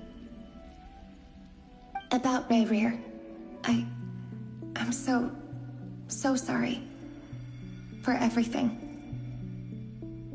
It wasn't your fault. That's not true. Because we both feared bringing trouble upon each other, neither of us ever told the truth. And that dishonesty sealed our fates. But enough about that. I wish you a safe journey, Miss Columbina.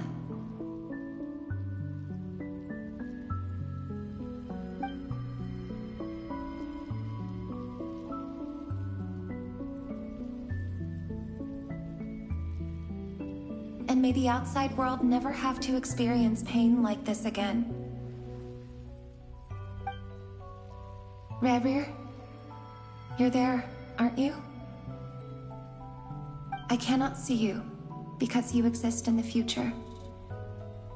I expect we'll be trapped in this prison of space-time for all eternity. But please, gaze upon the past, and then sit for a while. Let's find a place to sit down together, just like we did when we first met.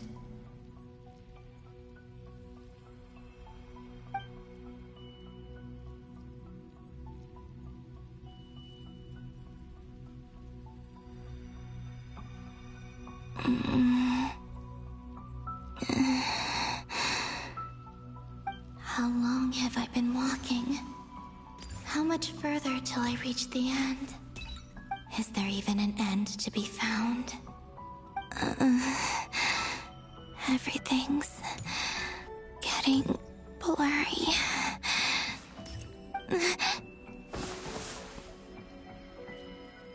Huh?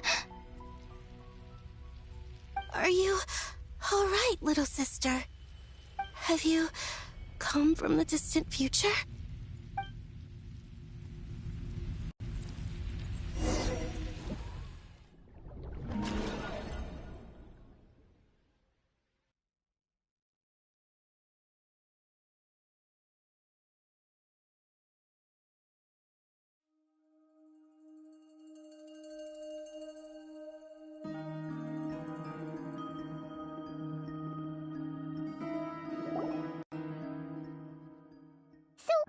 How exactly did the moons just disappear?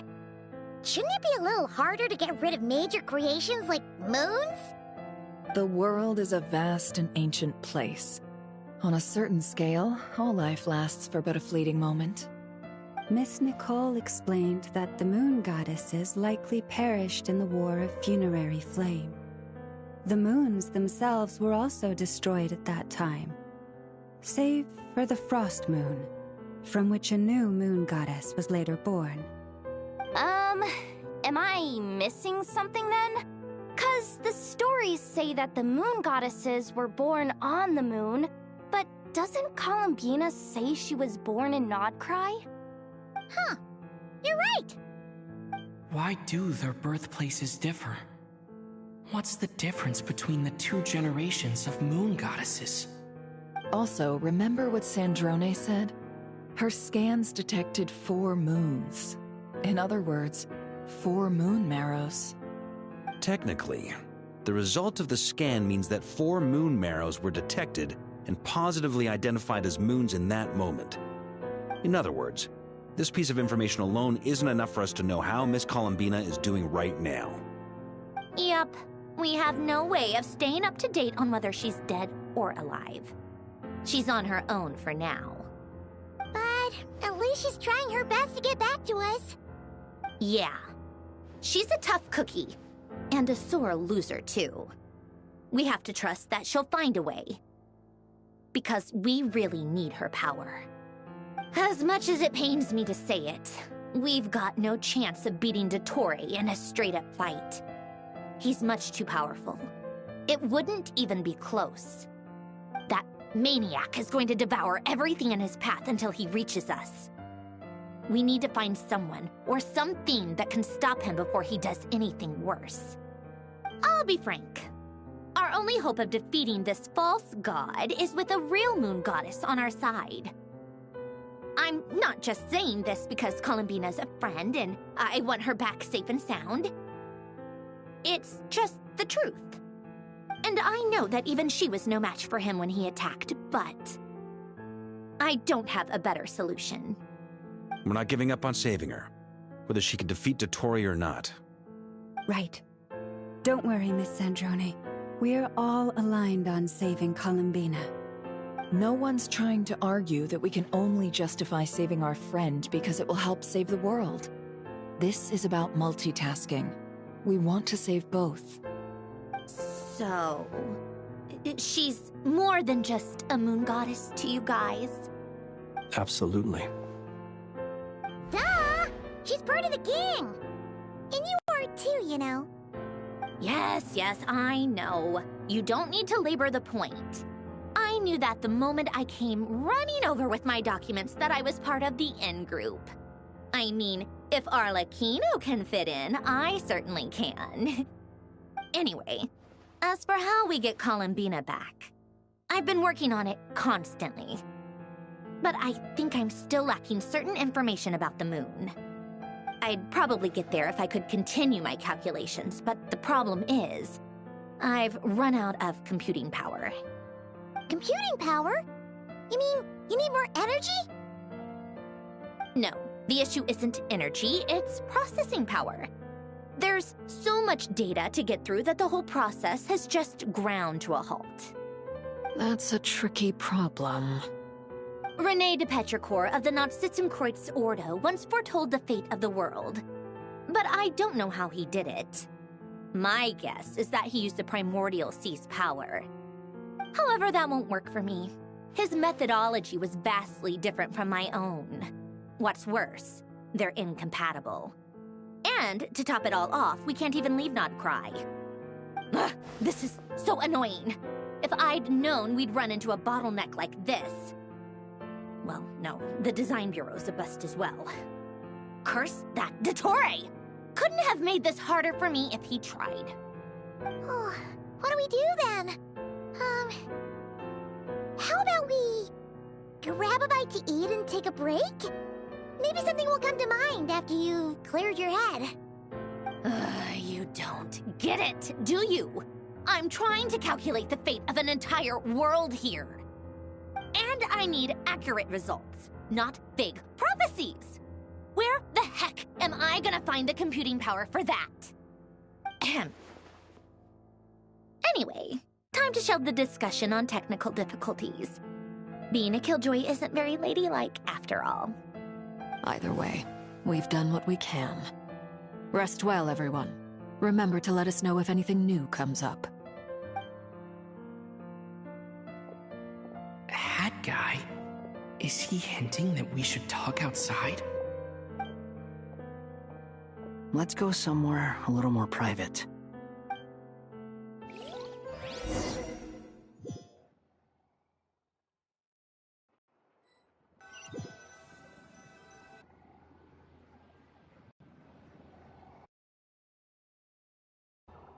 You know that Dory went back to Sumeru, right? Yeah, she mentioned she was planning to head back. Things aren't looking good for Nodcry. She's gone to spread the word so that Sumeru has a chance to prepare for the worst. From what I know of Dottore, there are two possible reasons why he hasn't made a move yet. One is that he's still working through some kinks in his new powers. The other is, he wants to see how we're going to react. He'll easily devour everything eventually, so I guess he's in no rush to make it happen. The first false god he made was me. Now it's his turn. Even though my records were erased from Irminsul, Dottore's ideas haven't changed one bit. He once told me that becoming a god was like turning yourself into a hungry wolf or giant serpent to devour the moon. Clearly, he began studying the moon goddess's powers long before he even tried making a god. He's always wanted to get his greedy hands on divine authority one way or another. And in the end, he devoured the moon where I failed. In the desert of Sumeru, there is a chessboard built by King Deshret, also known as Al-Ahmar. I don't know if it was a real game, or if he was just trying to challenge his servants and citizens in some way. But creating games and setting rules, gods do that as a matter of course. That's the kind of power Dottore craves. Now he has the Trilunar Authority. His power is leagues beyond the common people. I don't think there's any point in other nations rushing to the front line. They're better off focusing on defense and hoping they can fend off any threats that spill out from Nodcry. Either way, Dory will inform Lesser Lord Kusanali, and she will contact the other gods in turn. The Seven will have some recourse available. If nothing else, their protection should keep the rest of the world from descending into chaos as quickly as Nodcry has. So on the bright side, even if Nodcry is doomed, your friends in other nations won't be in any immediate peril. That's good to know. But I'm not ready to give up on Nodcry yet. There's a word for people who refuse to let anything go. It's called being greedy. Maybe it sounds greedy to you, and probably naive too. But whatever you call it, that's what gives me the determination to keep fighting. Battles are fleeting, but the will to fight is a long-term commitment. Give up for even a moment, and your resolve will shatter. Why do you always feel the need to do the right thing? No one is born to be a savior. I mean, who's gonna criticize you if you fail, or give up? Don't take this the wrong way, but Dottore said something similar to me. I guess the Fatui attracts people who don't believe in saviors. Not necessarily. It's less about belief for me. I just want to know how determined you really are. After all, I don't owe anything to anyone else here. Only you. You look kinda worried. If your arch-nemesis was about to achieve their ultimate goal, I think you might feel a little worried too. That's true. Dottore is about to become an omniscient, omnipotent deity. That's gotta be a bitter pill to swallow. Still, you're calmer than I expected. Obviously. I have to admit that my past self was a reckless fool who misunderstood not only the point of revenge, but how to achieve it. And as much as I want my vengeance, I know I'm not gonna get it by acting alone. If the world's taught me anything, it's to think before I act. Too bad it never taught me any other virtues, though. So, I am going to destroy Dottore, no matter what it takes. So, what's your plan? I'll get to that. First, tell me, what do you think of Sandrone? Just like Paimon said, she's a friend, part of the gang. How much do you trust her? This is a serious question. Think carefully before you answer. Although she's with the Fatui, she has her own values. And she's helped us a lot. If nothing else, she's clearly going the extra mile for Columbina. I see no reason not to trust her. If you say so. In that case, the three of us need to talk. I have some thoughts about her computing problem. It can be solved, but it will come with a cost. How much? If I can afford it, I'll cover it. Sometimes your heroism really backs me into a corner. You know that? Come on, let's go talk to her.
Miss Androne, Traveler.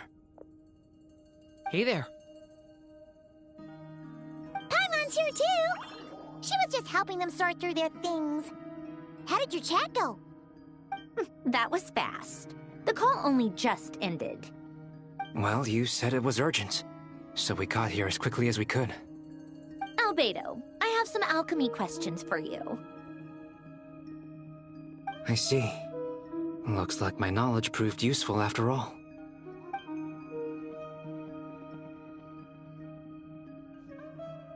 If I might ask, what is the end goal for the modified formula you'll be using? I needed to predict the future of the entire world. But I've run into some teething issues since trying to implement Renee's theory of the four Orthants. I see. I'll have a look at it. Still, computing power is the real issue here. How do you plan to solve it? About that, it's been sorted. Oh, with the Traveler's help?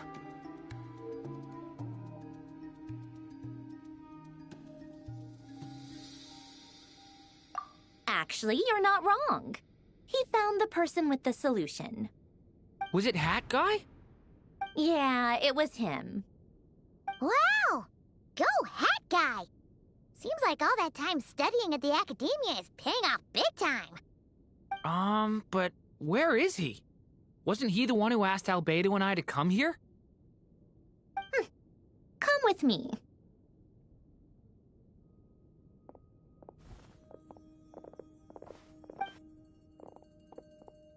Hat Guy?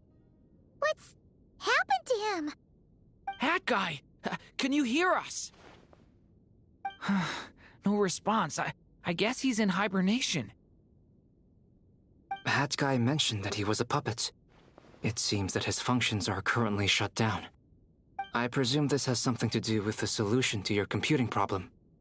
That's right. He and the Traveler came to see me. Wait, what? You have a solution? Would you calm down? Why do you always react so hysterically to everything? Excuse me? How would you know? You shouldn't be so quick to judge complete strangers. It's very bad manners. Oh, please. It doesn't take that long to figure out that you have a temper. Where does a mere student get that kind of confidence? I've actually published more papers than you. Not that status counts for much. Even Paimon's applied for academia admission. Huh? Are you serious? See? This is why I can't be bothered to explain myself. She recognizes no one's skills but her own. Okay, fine. I'll hear you out. So, tell me, how do you propose to solve my computing power problem?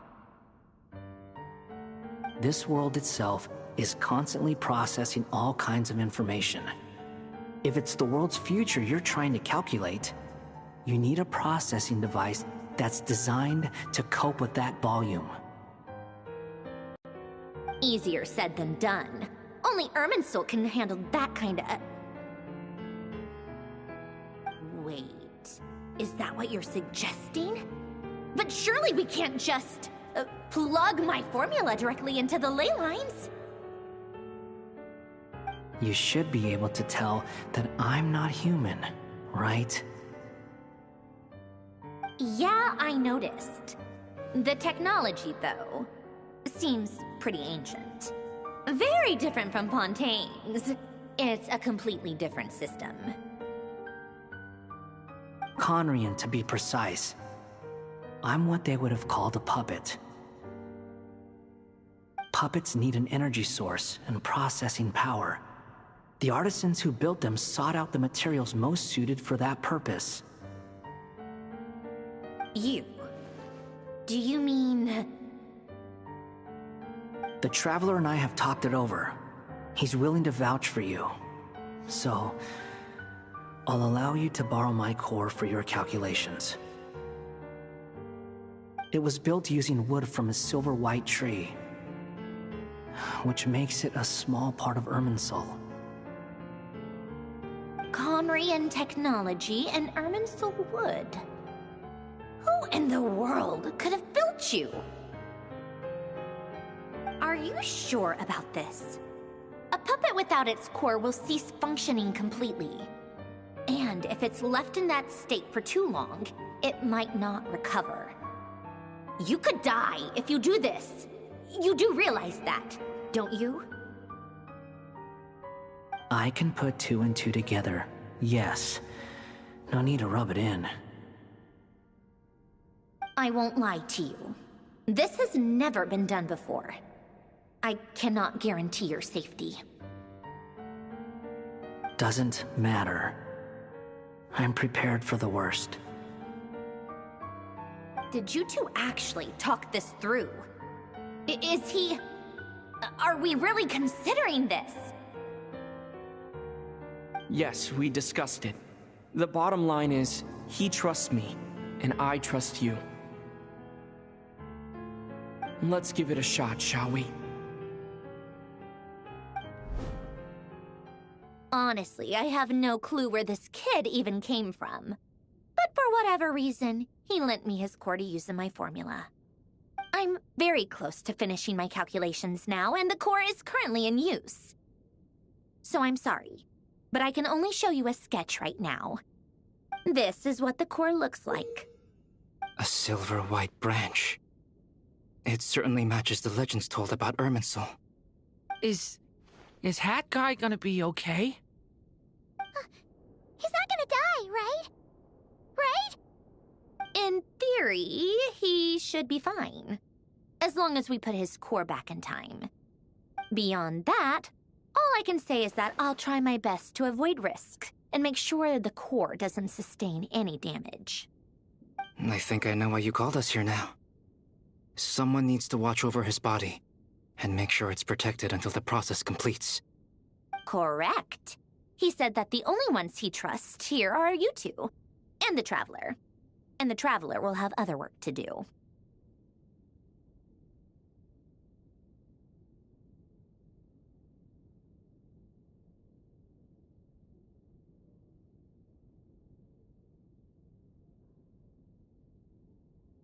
He will have our undivided attention. Aww, Hat Guy. On a more positive note, things are progressing steadily on my end. I'll call everyone in for a meeting once the results are out.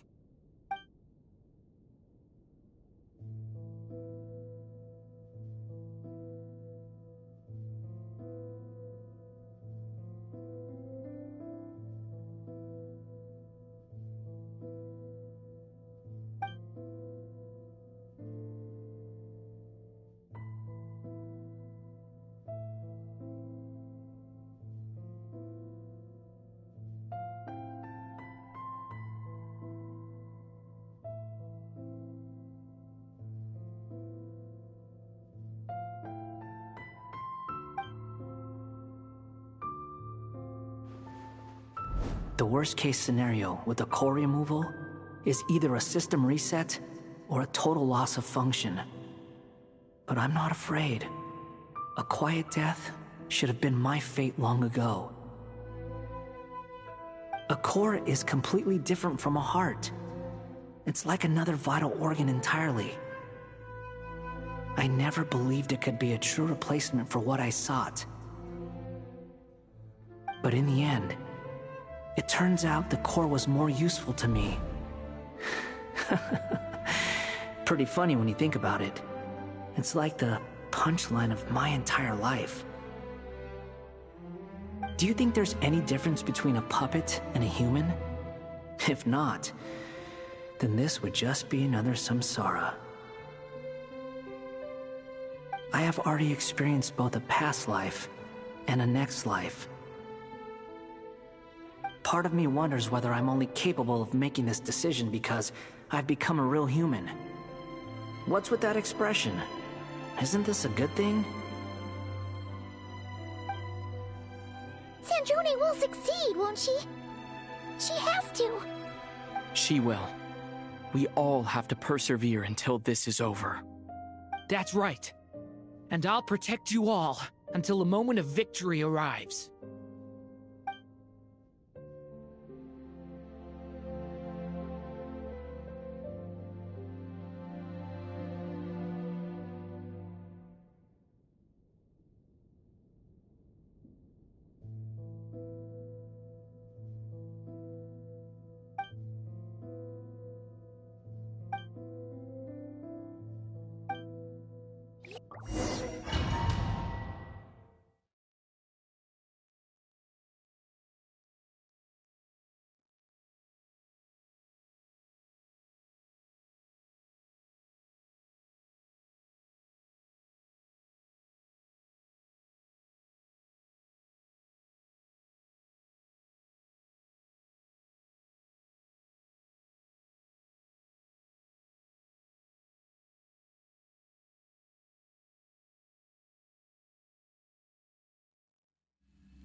Who are you? Call me Sonnet. You have the same power as Canon. Sonnet. So, you're the goddess of the iridescent moon? Oh, goodness. You recognize me? Well then, what's your name? Columbina. Columbina Hyposelenia.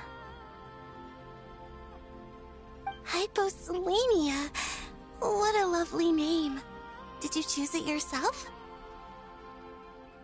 It was a joint effort between me and my friends. Friends? You mean your friends in the heavens? Huh? Oh, sorry. You must be exhausted. I apologize. Hang in there. Let me introduce you to my older sisters. Do you mean the other two moon goddesses? Arya and Canon? Wow, you sure know a lot. Hey, does that mean that our story goes on into the future? Oh, I guess that wasn't the best question to ask. It's alright. We were prepared for that possibility. You could say we were too prepared. I can't even remember how long my sisters and I have been here by this point. When did you get here? How long has it been? I can't say for sure, but it feels like it's been forever. I see. Are you feeling alright? You look a little unwell. I can hold out a while longer. We don't have far to go. The place where my sisters and I are based is just up ahead. Don't worry, they're both really nice. I'll introduce you.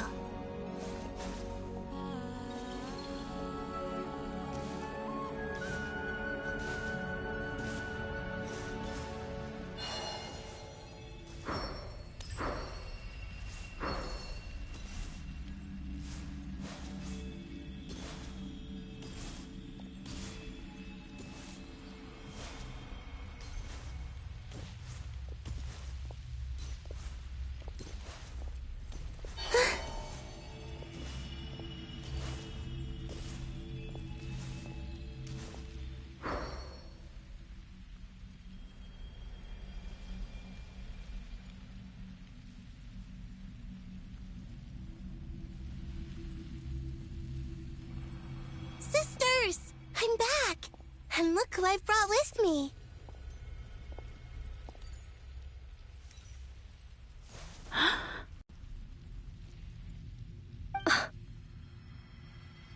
It's our lovely little sister, born in the far future. The pleasure is all mine.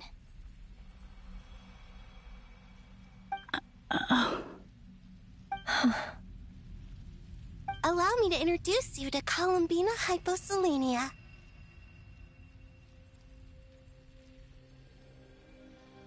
This is Arya, the goddess of the eternal moon. And this is Canon, goddess of the frost moon. Canon, don't you think Hyposelenia's power is similar to yours? Hello, Columbina. I apologize for our startled reaction just now. And please, forgive our little sister if she's been annoying you. She tends to talk a lot. It's fine. You seem shy. Don't worry, Columbina Hyposelenia. No one can hurt you here. Could you tell me where here is? Please. I must know.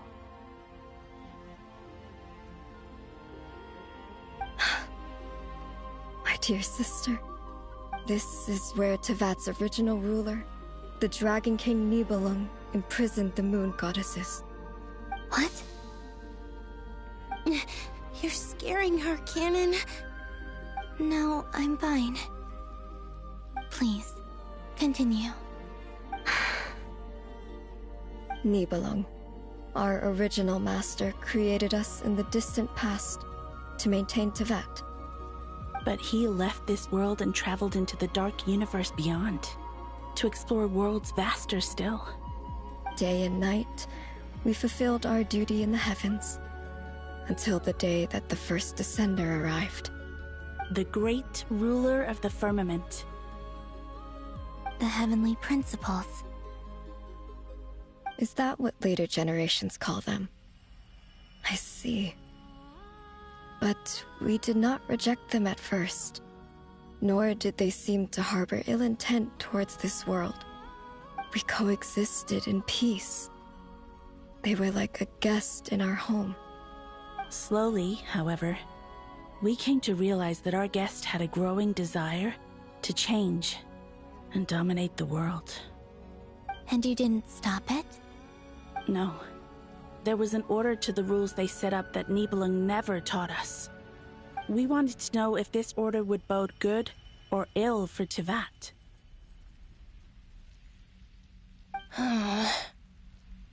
All right. Canon and I wanted to know. Sonnet was against it from the outset. Later, we discovered that this great ruler of the firmament bore an almost paranoid hostility toward the desire of certain life forms to seek power. Or perhaps they feared them. They would even cast down celestial nails as manifestations of their power, to punish the civilizations of the world below. Only this was far beyond mere punishment. Right.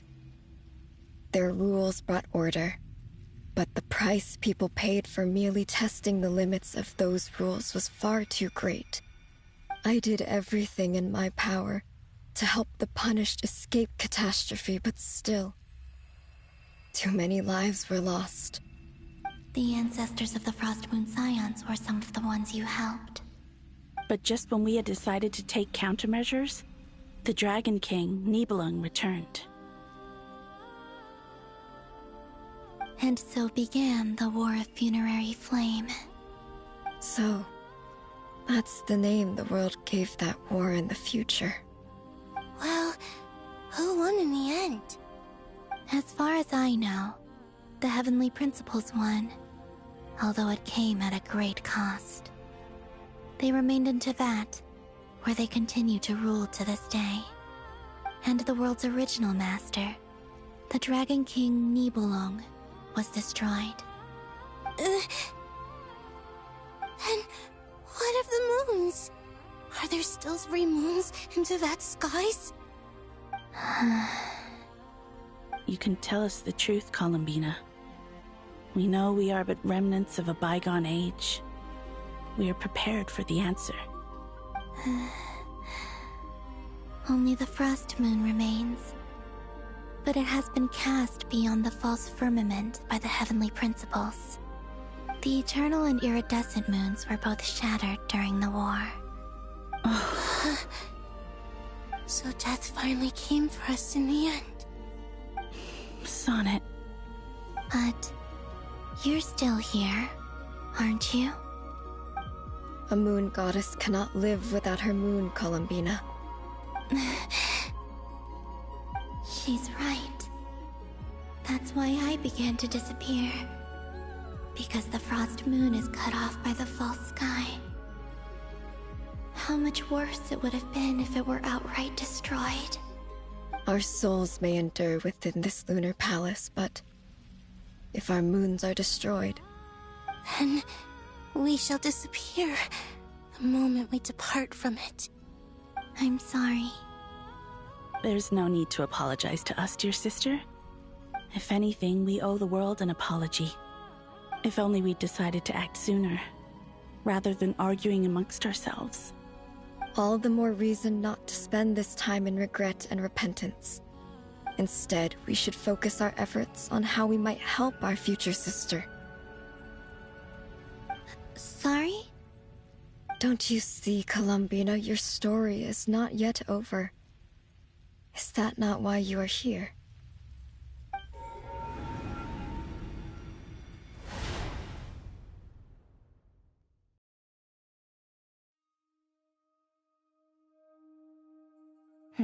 It's done. Initiate numerological array. Continue running primary process. Calculate the world's fate through extrapolation. And identify nodes of potential change. Secondary process, scan for moons. Still 4. The number of moon marrows hasn't changed. Wait, let me think. Is it possible that there's something I've been misunderstanding about the moons all along? Variables. Variables in the world. I know where potential variables within the world come from. So what about the moons? Are there any variables there? Like their life or death, for instance. What if being alive or dead makes no difference to a moon? But that's so strange. Even immortal gods can die. Why would the moons alone be? Wait! Wait! I've got it! I've got it! If alive or dead is considered a variable, we might have had this wrong the whole time. No one ever said that a moon marrow equals a living moon. We just made that assumption ourselves. Initiate secondary process. Scan again. This time filtering out interfering perimeter, moon marrow. I don't care if they're natural or artificial. Get them out of my search results! Why? It says 3 moons still exist in Teyvat, even after excluding the moon marrows. But we know for a fact that 2 of them are dead. Redo the scan. Narrow the results to living moons and real moons. No, scrap that. Narrow it down to moons that have lunar authority and remain alive. Why? Why is it still 3? What is this, Columbina? Has the world lied to us? Or are you the one pulling the wool over our eyes?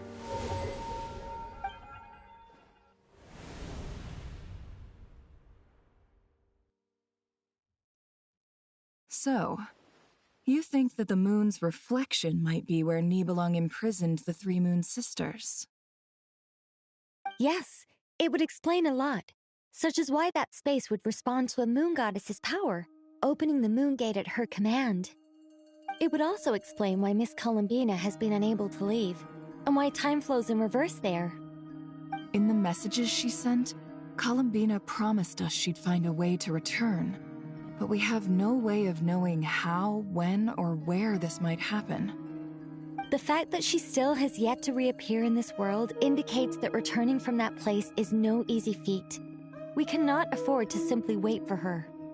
So you're saying, if she could return by her own power alone, she would have done so long ago? Yes, she certainly wouldn't leave it to this late stage when it's so touch and go. I've been giving this some thought, and I've come to believe that Luana's heart might be an anchor that she left behind, as a sort of future waypoint. This could also explain why Luana's heart is always by the Traveler's side. Sounds like a plausible theory. If that's the case, there must be some criteria we need to fulfill to allow Columbina to return to the present. The question is, what could they be?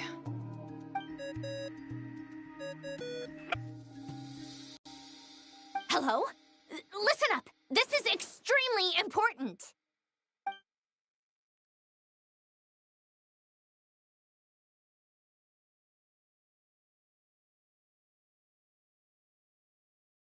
Not only is Columbina alive, but she may well exist in a form unimaginable to us. I'm still unclear on the details, but she's done something truly inconceivable in the past.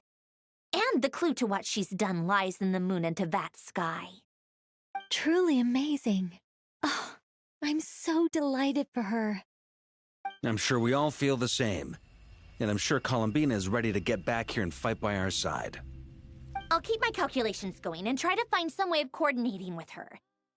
But that's not an excuse for everyone else to slack off, okay? All of you had better keep trying to think of solutions. How can the dead moon still live? And Luanatar...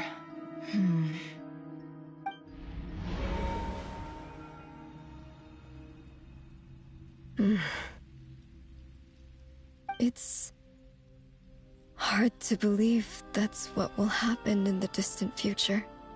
Our authority is linked to the most fundamental rules of Tevat.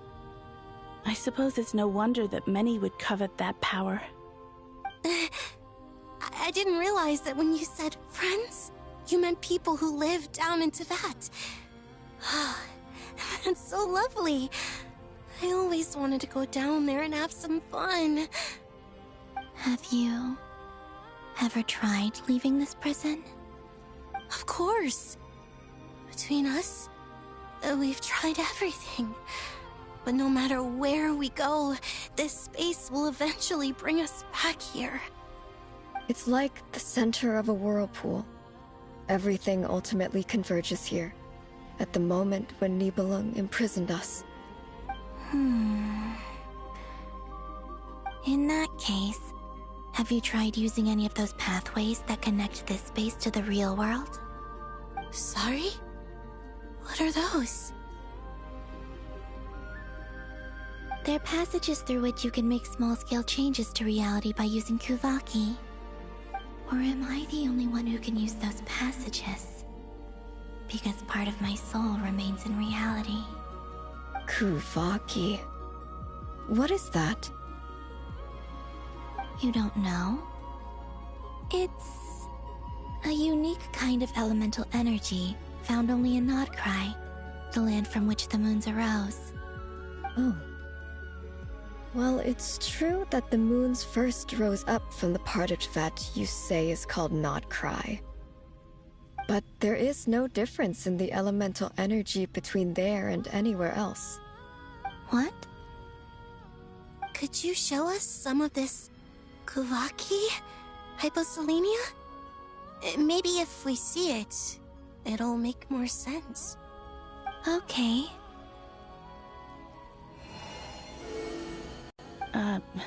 Isn't that just your power?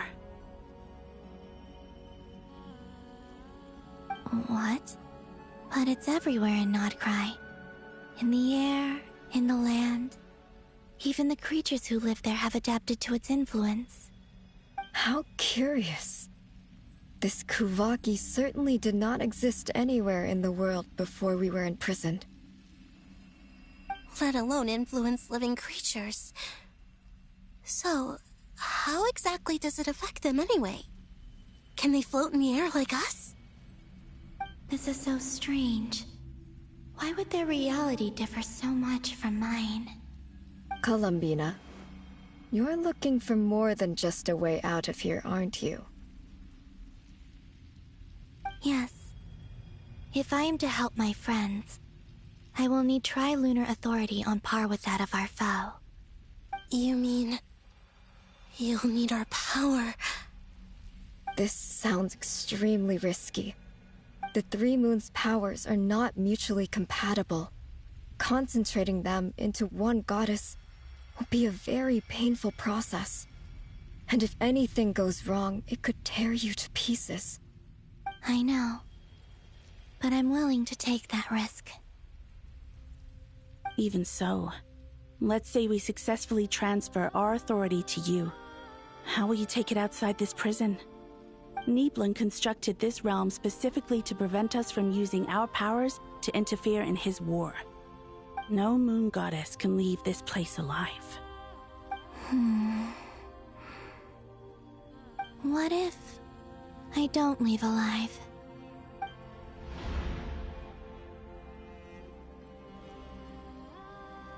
Where do we even start?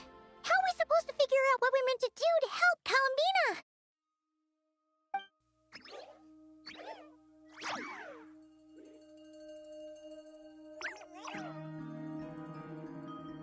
Columbina?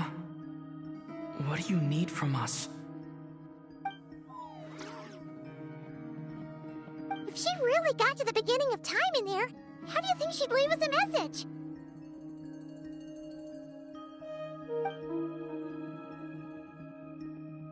You don't think she'd write it down on a stone tablet somewhere in the hopes that we'd find it, do you? Seems unlikely. Columbina may not talk a lot, but she thinks deeply about issues like this. Let's review what we know. This is the Columbina who fought alongside us against the Rahir of Solnari, and with whom we celebrated Moon Prayer Night. She knows our personalities, our ways of doing things, even our unique strengths and abilities. So, if she wanted to tell us something from a long, long time ago, what would she do? Oh.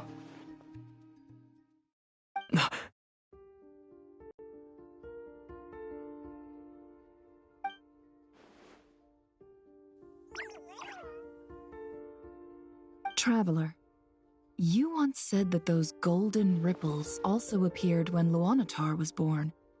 What if Columbina left Luanatar here, not just as an anchor to the real world, but for some other purpose?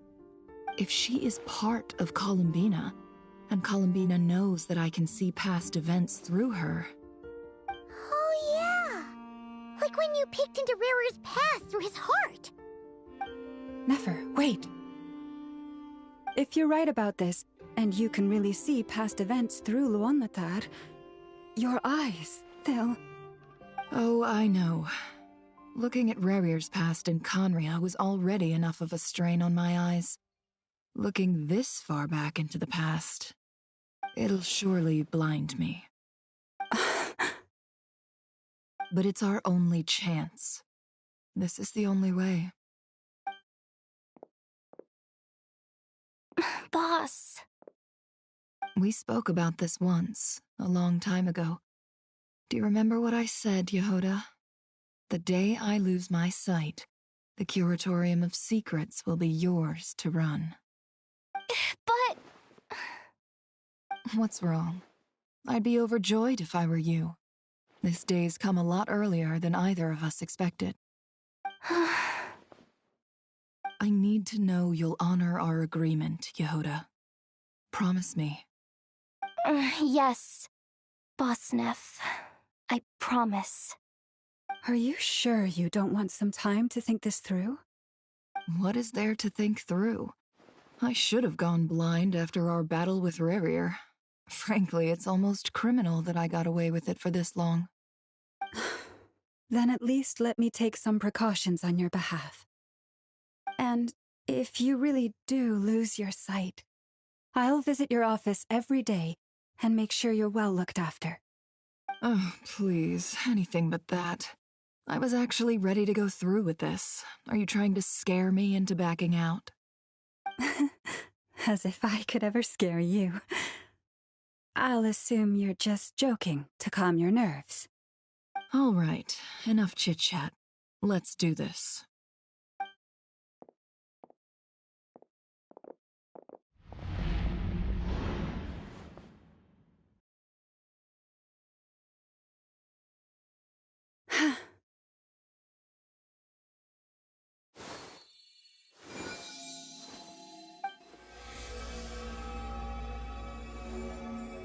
All done.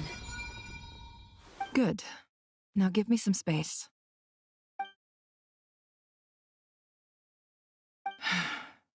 Come on then, little one. Show me what happened in the past.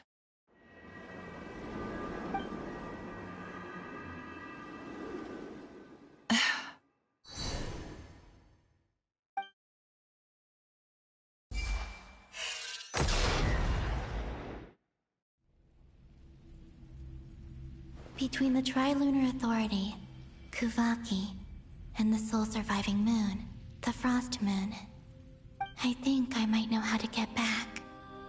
But I will need my sister's help. Time to go talk it over with them.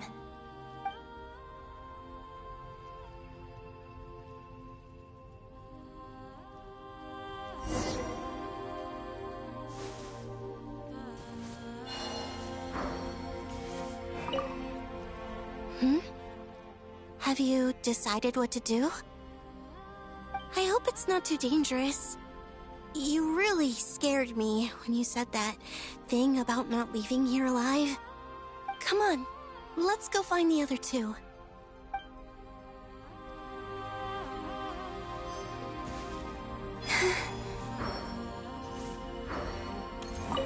It seems you have reached a decision. I'm all ears. What do you propose?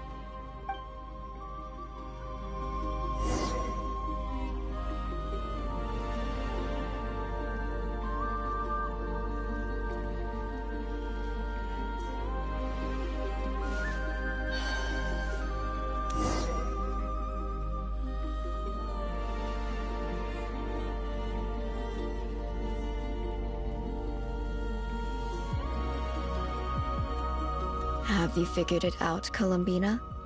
Tell us, how do you plan to leave this place? I intend to die here, in this moment, and then be reborn in the future with the help of my friends. What? What are you saying? How can the dead be reborn? And how will you inform these future friends of your plans? You can't exactly leave oracles. Nothing can escape this place. Not a single ray of moonlight. And even if you found a way, what if they never find the message you left for them? You'll... No, that won't happen. Come again? They will find my message. I'm sure of it. I'm not following. How exactly will you achieve this? It's quite simple, really. First, I will leave my soul here.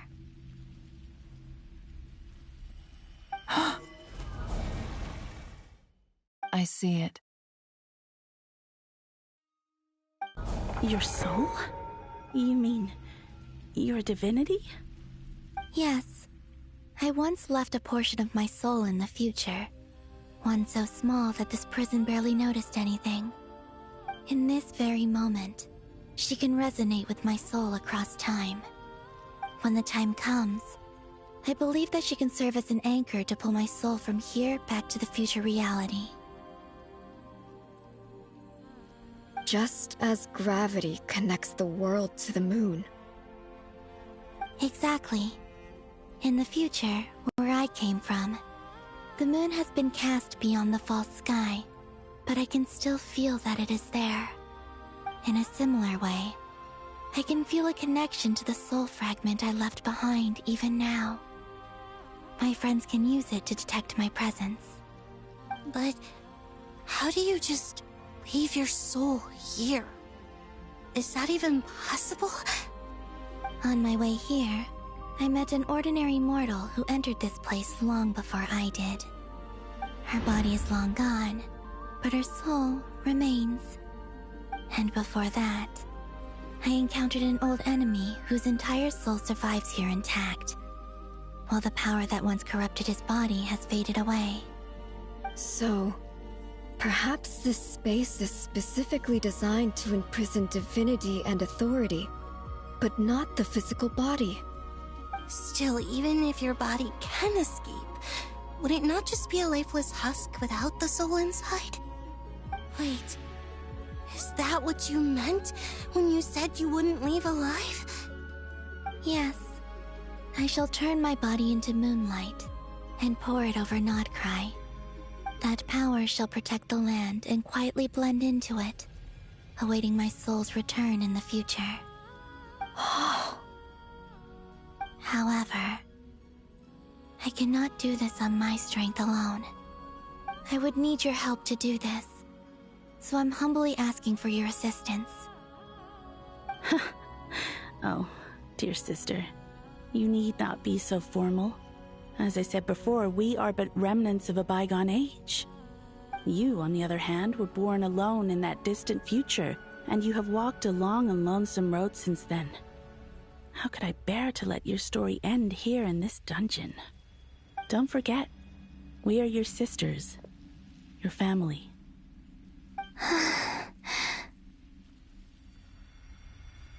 Arya's right. Actually, I've always wanted a little sister. Can you imagine how it's been for me? Getting nagged by two older sisters all the time. Now, I finally get to be the big sis. And not just that, but I get to help you return to your world, too. How could I say no to that? Sonnet. Canon?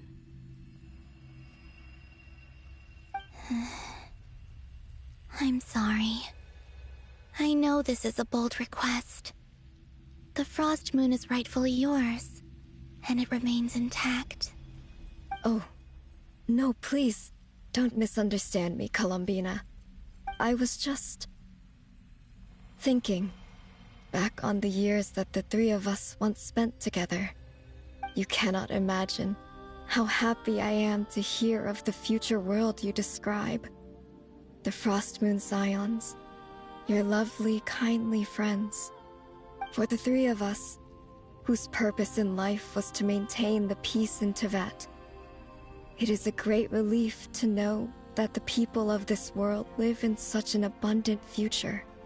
If your plan can save them, and save Nodcry, I will gladly give you all that I can.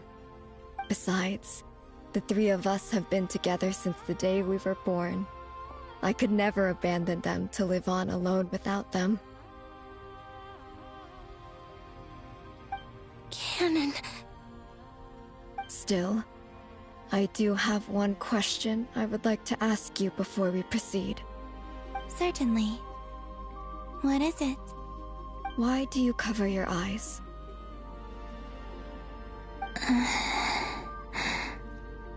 Yeah, I was curious about that too. But it seemed personal, so I didn't want to intrude.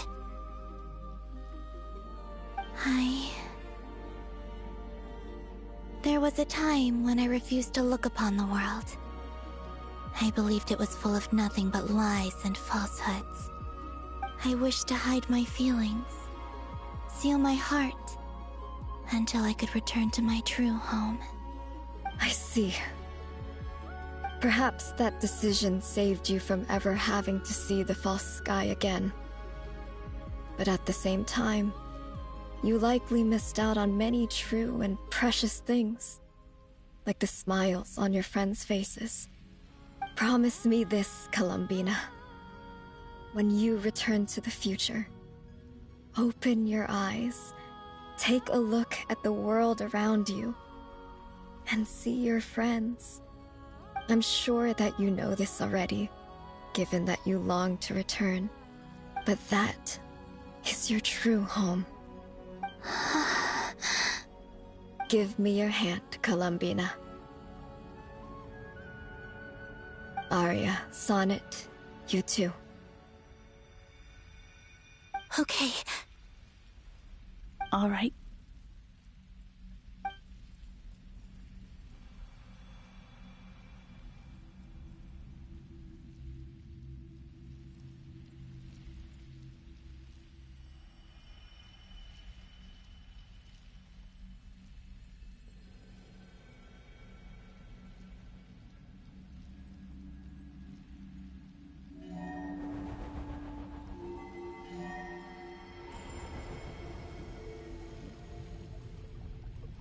We once were the song sung for eternity, but now it is you who must continue to sing. We once were the tides in the great river of time, but now we subside, and you arise. We were the messengers of madness and inspiration. But now, the lies have faded, and your truth must endure. We are souls awaiting the sun. You must return to be with those who smile when they see your face.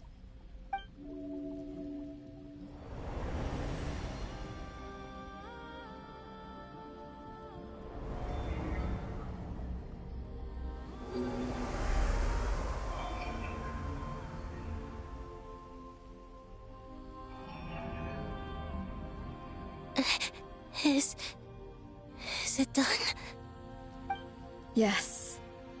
We have transferred the authority over all 3 moons to Columbina Hyposelenia. From this moment on, she is the Tri-Lune Goddess, the one and only moon goddess of this world.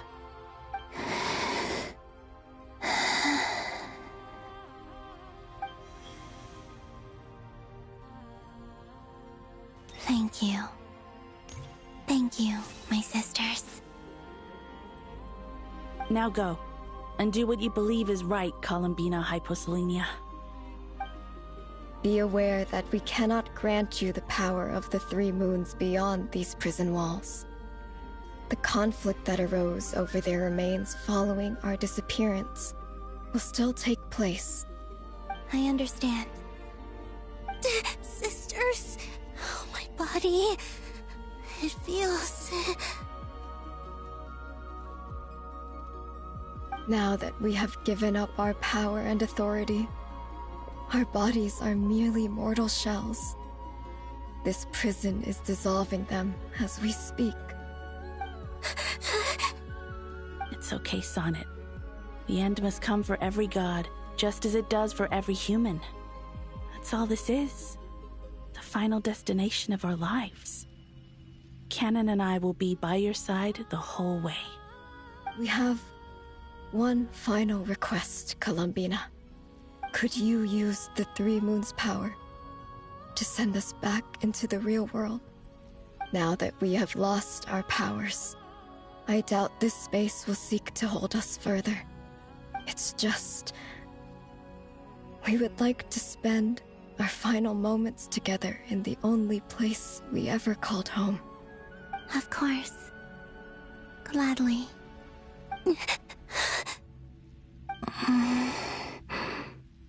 Sonnet?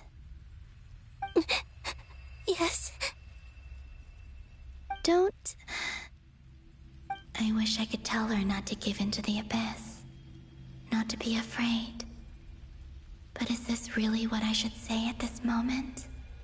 Don't forget. I'm so glad to have a big sister like you.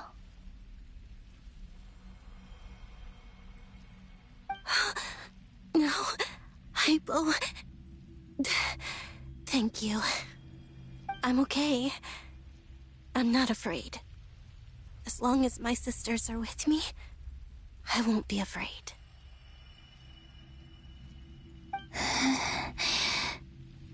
It looks like this is goodbye, sisters. Goodbye, Columbina. Take care of this world. in our stead. I will.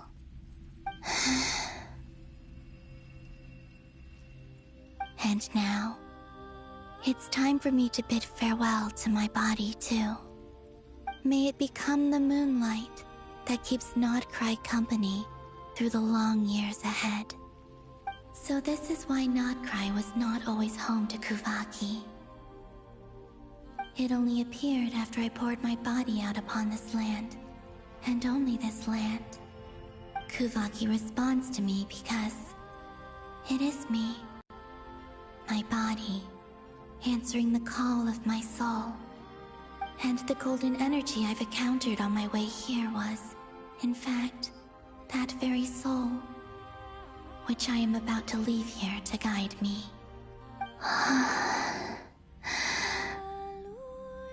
O power Trilune, eternal moonlight. I, Columbina Hyposelenia, lay aside my body. Let it be cast into the dark night to illuminate the future.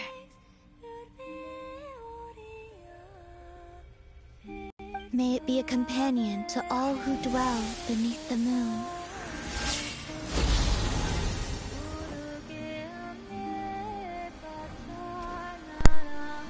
Until the time comes for me to return home.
Can you still see? How many fingers am I holding up? I see 2 fingers, and a look of sheer terror on your face. Truly astounding, Miss Nefer. Your eyes have glimpsed the very ends of the world, and yet they remain as sharp as ever. Or is the credit for this miracle due to Miss Lauma? It seems that even time itself is no match for your medical skills. Surely you jest, Mr. Flins. I suspect we have Columbina to thank. She must have realized the immense toll that the ritual would take and purposely set aside some of her power in the past to protect Nefer's eyes when this moment arrived. There is always a great price to pay for witnessing the truth, but it seems that this time, Columbina has shouldered that burden on our behalf. She chose the perfect method of getting a message to us. Though her eyes were always shut, she was clearly so perceptive. She knows us well. She knew exactly how we would think and what we would try. Despite being separated by time and space, we're seeing the same possibilities and seizing the same opportunities. We still don't even know if she's okay right now. But as long as there's a chance we can do something, we'll fight to make it happen. We'll get you back somehow, Columbina.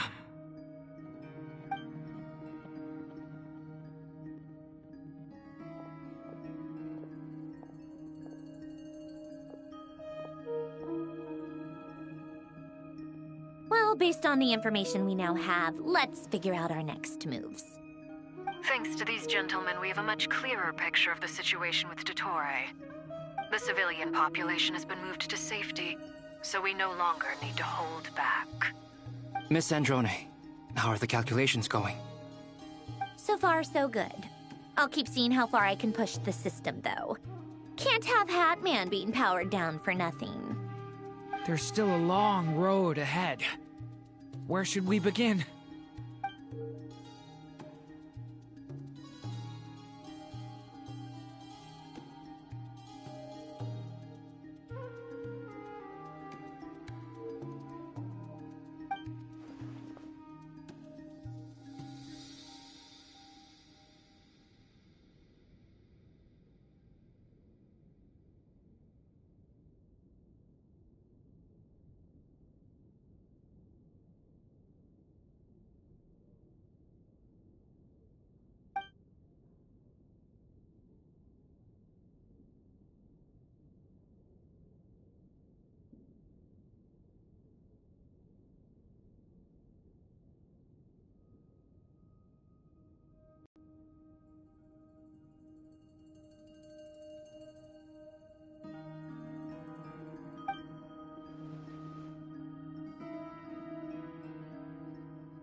Our plan is clear.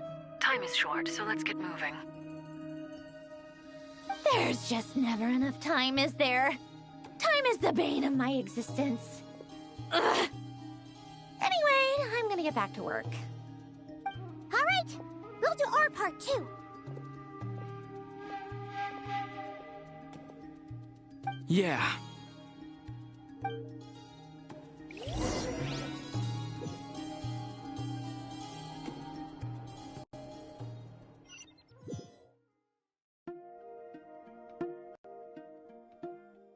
Albedo's theory says that elemental energy can dilute the light realm's power. But I'm no expert in building elemental defenses. Sounds like something out of the advanced elemental theory section of the library. Whew.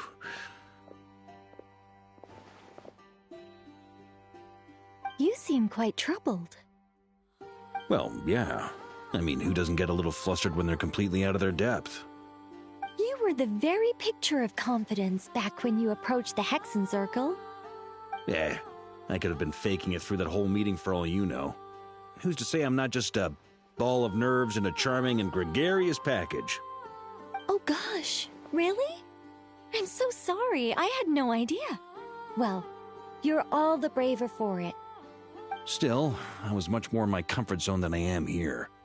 At least in Mondstadt, you can cry for help from a cliff top and actually stand a chance of summoning Barbados himself. Things have never looked bleaker than they do now. If we don't pull this off, Tevat's doomed, isn't it?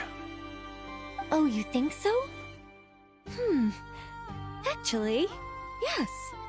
Yes, it probably is. It's a shame. Don't put too much pressure on yourself. Tevat has faced annihilation many times in the past, but it also gave us you, didn't it? Hey, don't give me that. It's not like I'm anyone special. I disagree. Every human born in this world is special. We angels have always believed that. In that case, this humble human being has a big favor to ask of you. thought you might say that.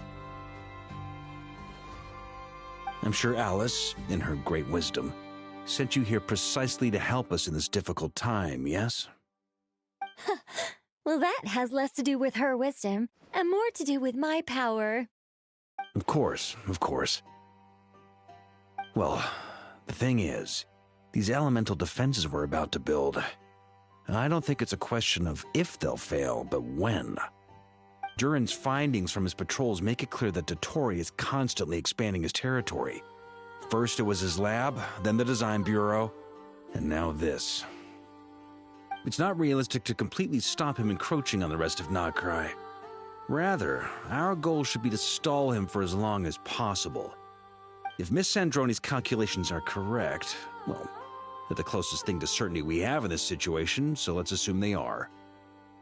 Anyway, her calculations suggest that our best hope for victory lies in Miss Columbina's return. It's up to us to slow Dottore's advance and buy time for her to make a return.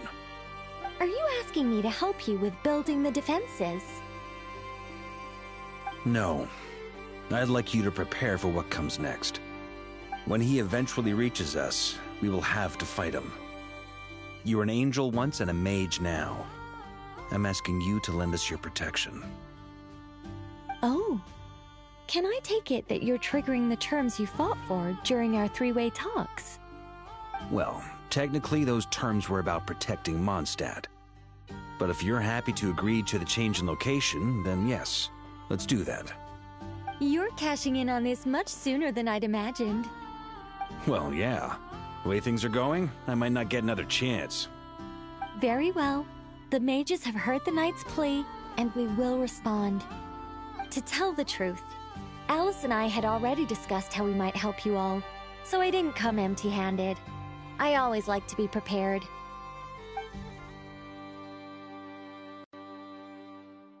This is... wow. Yeah. This is great. Seriously, thank you. It's been many long years since I had a chance to dazzle humanity with a little divine intervention. To humbly serve as a reliable and responsible guide. Anyway, Knight of Boreas, please accept this gift in recognition of your great virtue. Go now. May the angel's blessing deliver you safely to your destination.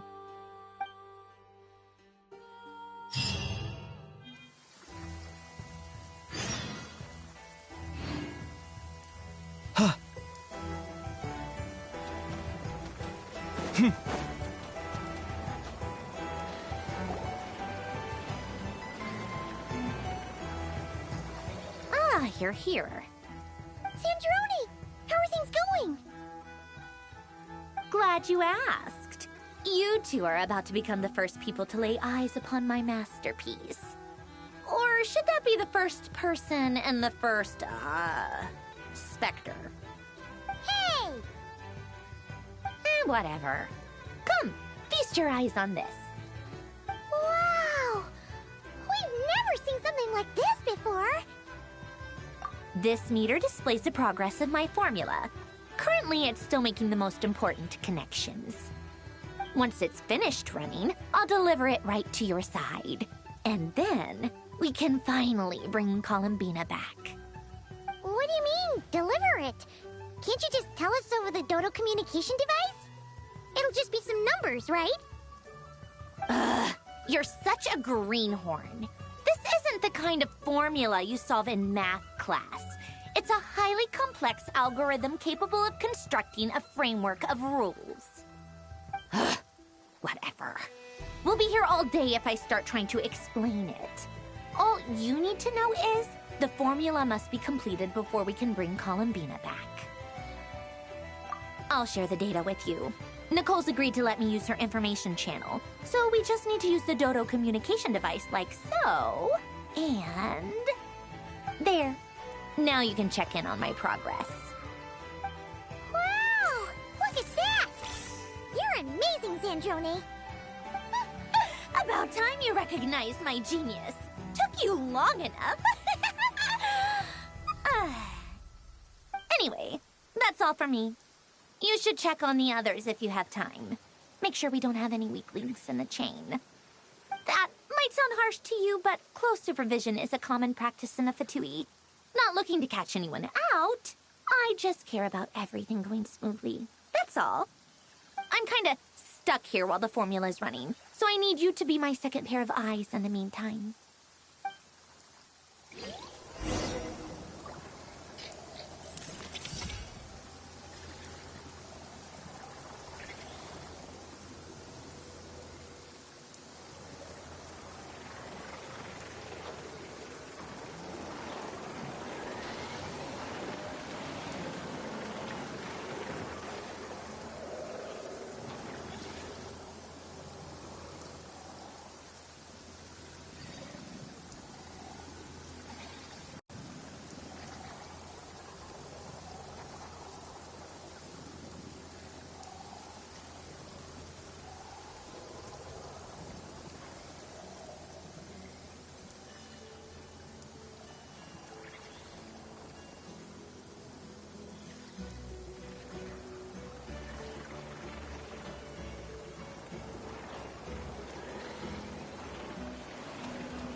Thankfully, Miss Nicole has come to our aid. Nasha Town is now looking very well defended. Golden Flame. Yes, that's Nicole's power, all right. Based on the latest message from Grandmaster Varka, it sounds like they've reached an agreement. The situation should be more stable with her assistance. Everyone will have at least some degree of protection. Albedo! Durin! Hello there, you two. Are you well rested?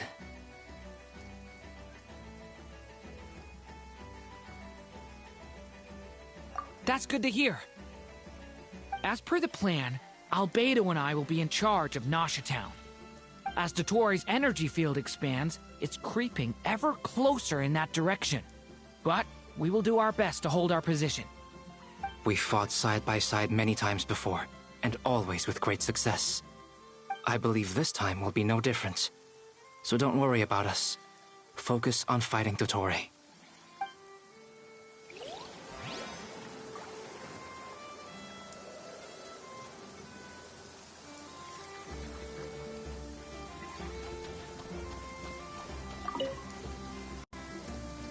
Traveler, Paimon, a pleasure to see you both. Friends! How's everything coming along? Fairly well, if I do say so myself. Personally, I am ready to confront Dottore head-on. Ooh, you sound much more serious than usual.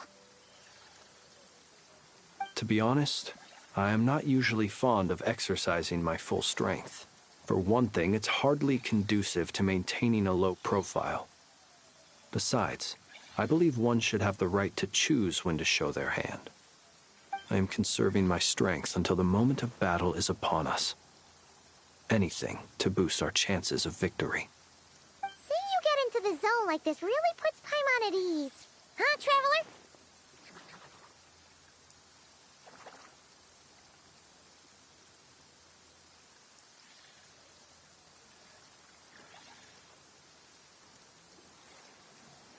I consider it an honor to have your trust. Rest well. I look forward to seeing you both in your element during the battle.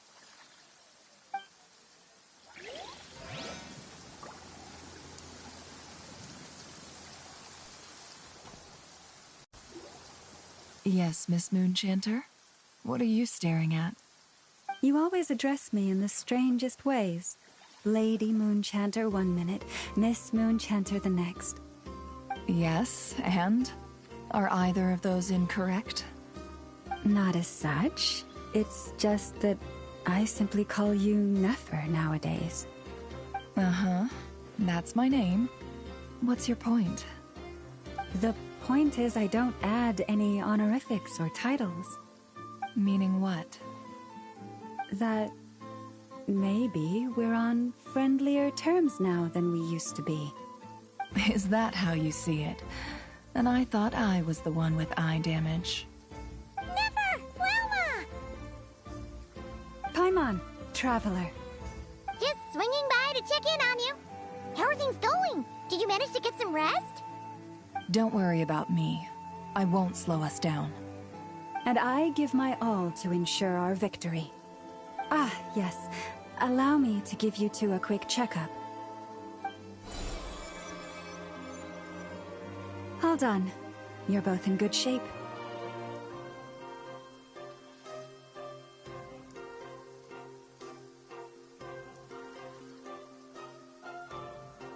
You're welcome.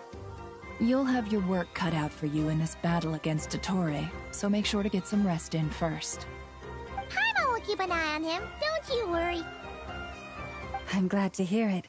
Take good care of yourself, too, Paimon. Sure thing!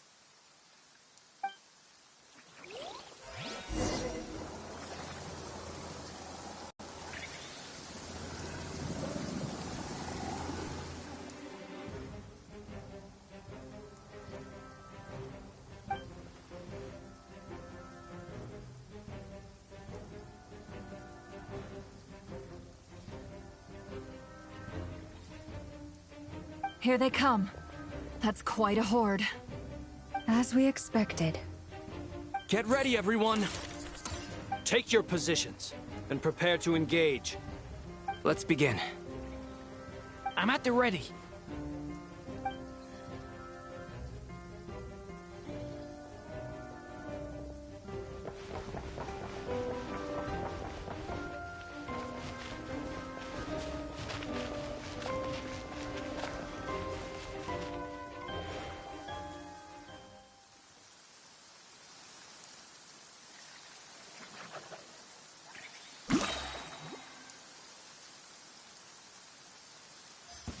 What a waste of time! It's your skull! Wipe out!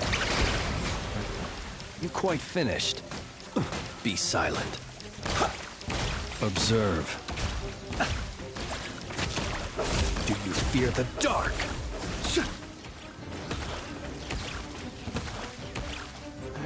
Another one? Fine. Close your eyes. Observe. Pretty strong. Be silent. Yeah.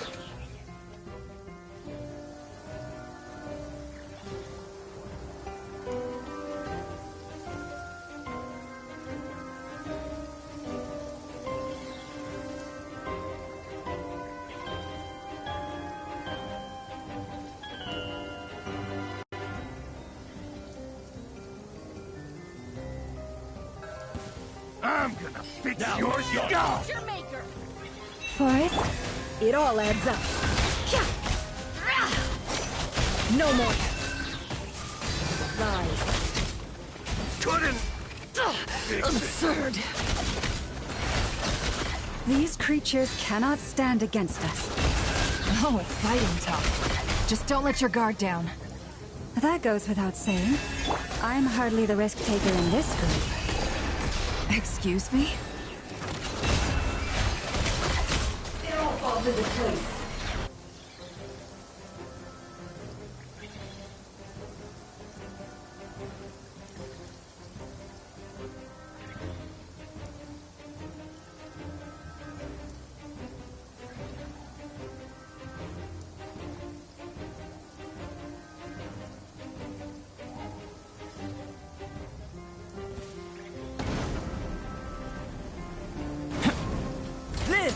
Witness my great undertaking! Devouring Claw! A lament for the end! That was easier than I thought. Naturally. What do you mean? Is it because as created...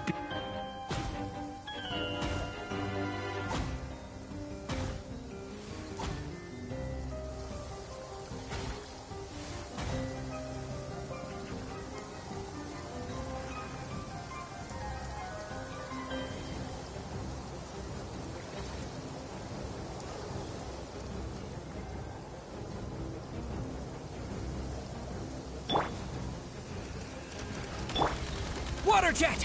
Can't hide the truth. It all... People have always used fire to drive away wild beasts. Wouldn't a lantern work just as well? You read my mind, my dear friend. I was just about to say that. All right then, dear friend. Bring the light!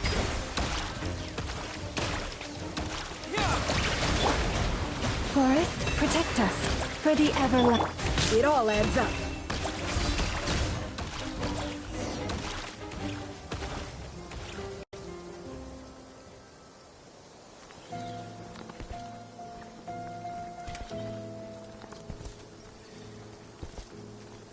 You're looking well. I trust you've had a good couple of days. Dottore. It's actually a good thing, in my view.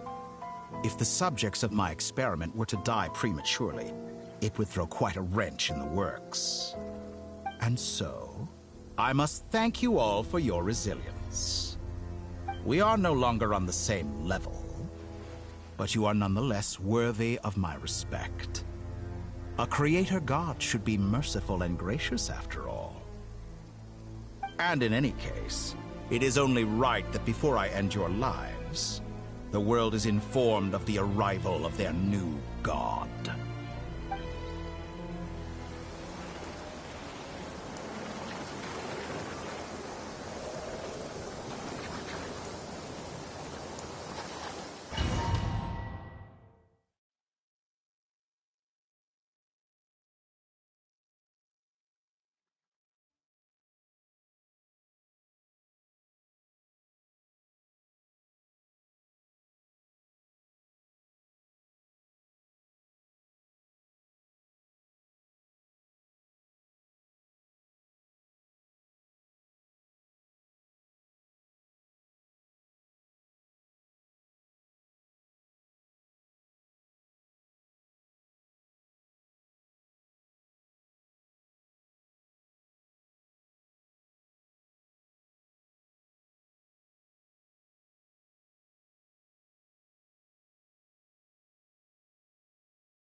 The experiment begins.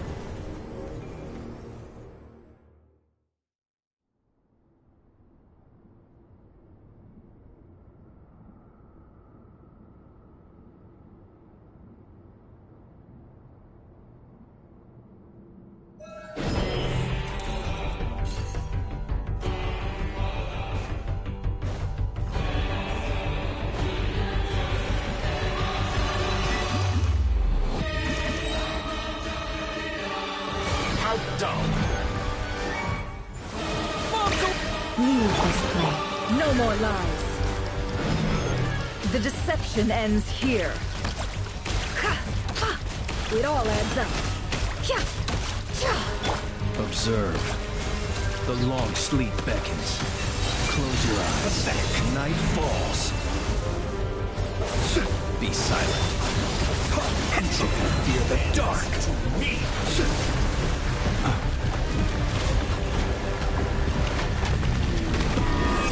Observe.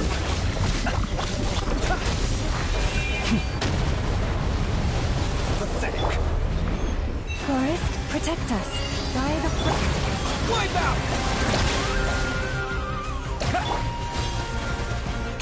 Are you quite finished? I've been moved inside another space. Sealed off. Looking at the structure of it, seems like Dottore intends to trap us here. There's no exit. endurance is about to be put to the test.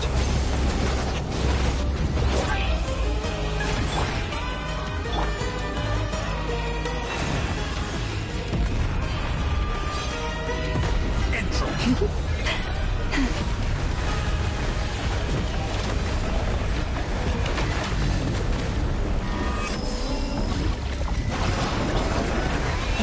Lost lamb. Did you honestly think that would hit me? Can't hide the truth. Cannot face me. It all adds up.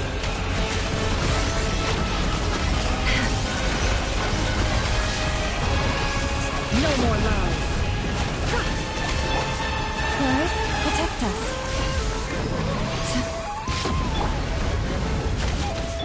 How dull. Water jet!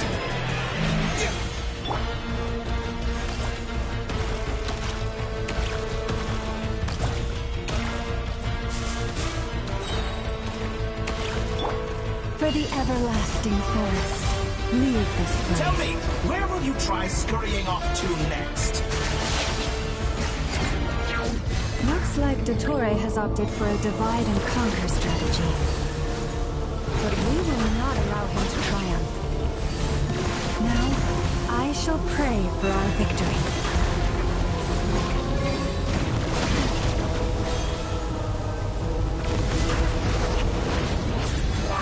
Entropy bends to me. It all adds up.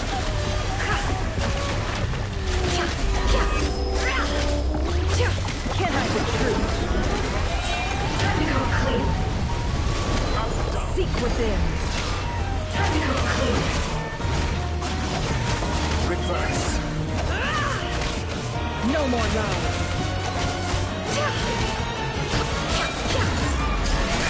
The mystery unravels. How unfortunate. Can't hide the truth. Moon's remnants. Bombs away!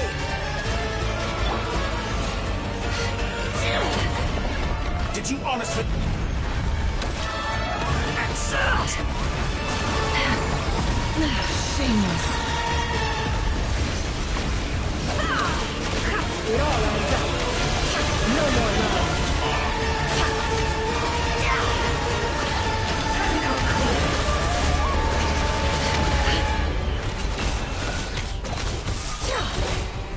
You cannot face me.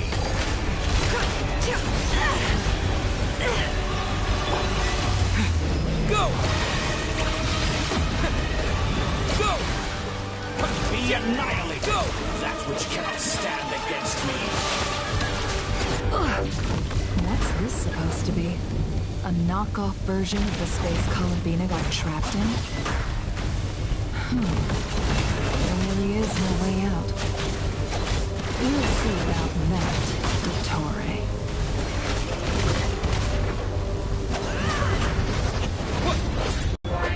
My apologies. I had not intended to take your teammates from you. But you have a choice. Obey and an excellent deal, if you ask me. Won't you consider it?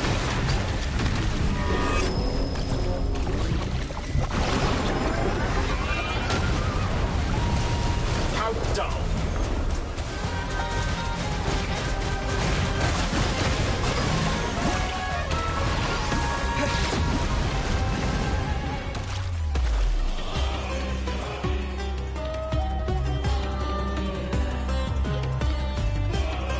I'm aware you've been working on some little tricks to surprise me with, but it appears that none of them have come to fruition. My guess would be that you're trying to bring Columbina back. But then, where is Sandrone?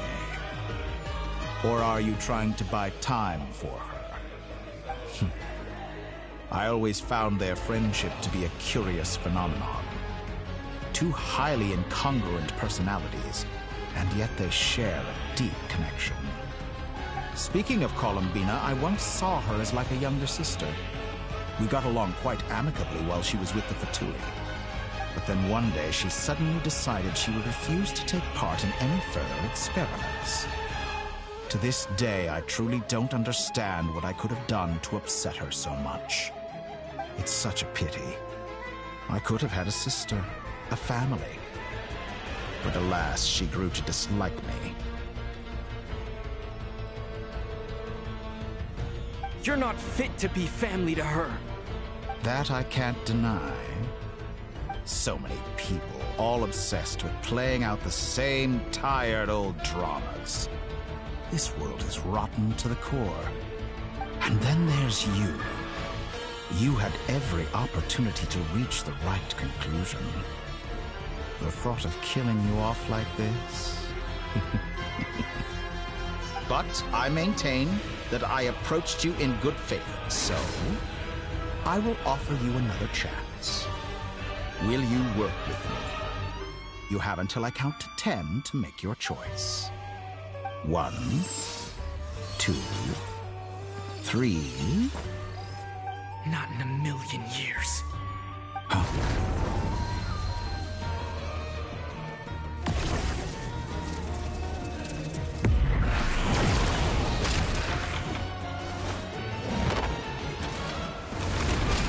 Sandrone, what a pleasant surprise. I didn't think you'd join us all the way up here. You're as sick and twisted as ever. Don't fool yourself into thinking anyone's grateful for the chances you're offering them. Sandrone? But the formula hasn't finished running yet. Funnily enough, I was just discussing a collaboration opportunity with the Traveler, and then I see you, who I must say is a good example of an opportunity gone to waste. Gone to waste? I said that everyone would get one chance. And you've used yours to march right back into the lion's den. So yes, it's an utterly wasted opportunity. And what makes you think I believe a word that comes out of your mouth? I was planning on disposing of your little formula after wrapping up more urgent business here. But since you've taken the trouble of serving it to me on a silver platter, I can simply bring it forward in the schedule.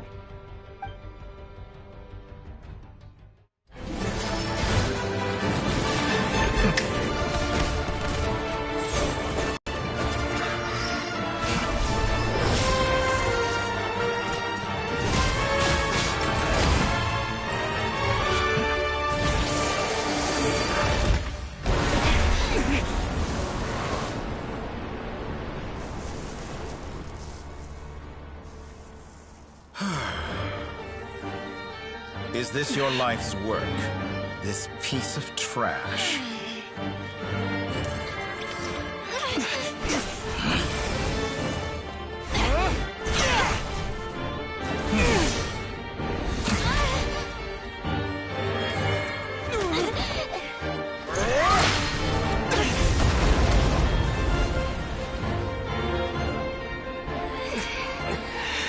Your formula runs too slowly, Sandrone. You put your hope for success on others instead of fighting dirty. That is why you have failed. Now, whom should I slay first? Any volunteers? No one? How nice of you to leave the decision to me.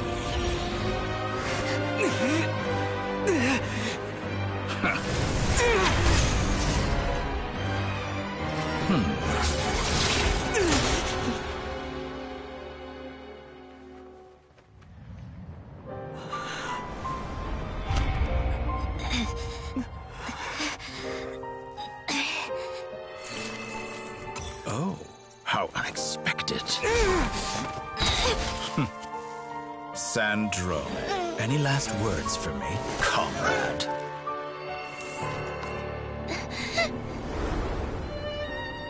Is there anything you wish for? Not really. But I've always known what I don't want. Go to hell, Dottore.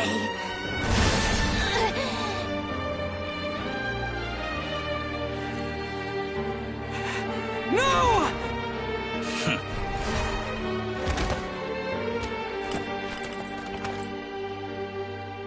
And now, you have failed.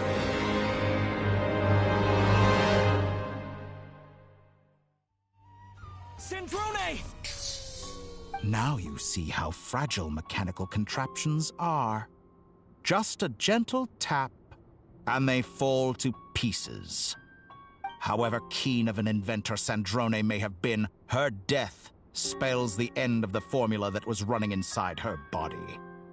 Of course, I have to commend her for making it this far. As her colleague, I have to admire her stubborn tenacity. Now, it is time for you to take your place by my side. My count was interrupted, but the second chance I extended to you still stands. Once again, you are welcome to join me. By now, I'm sure you have gained a greater appreciation for the power and authority I wield.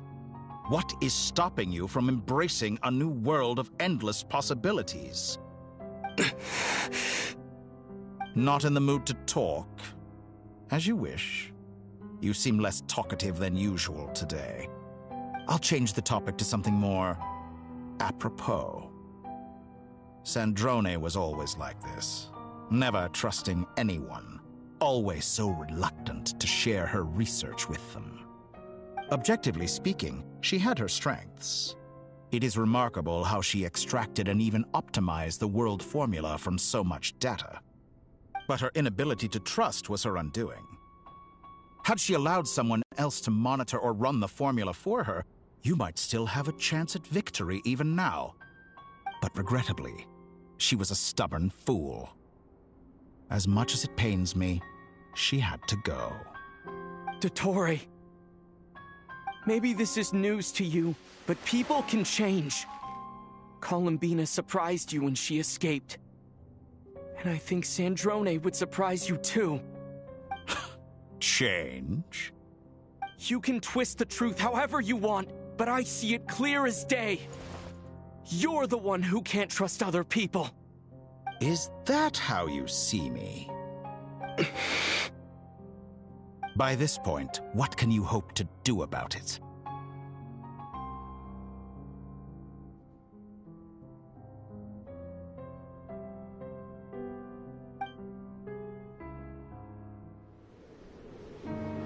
It is pointless to fight on. You've already lost. Wrong. You can't win this, Dottore.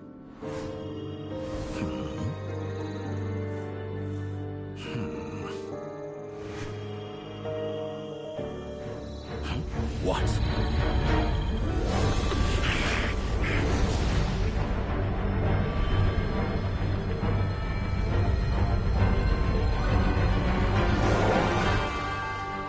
My formula can get us 90% of the way.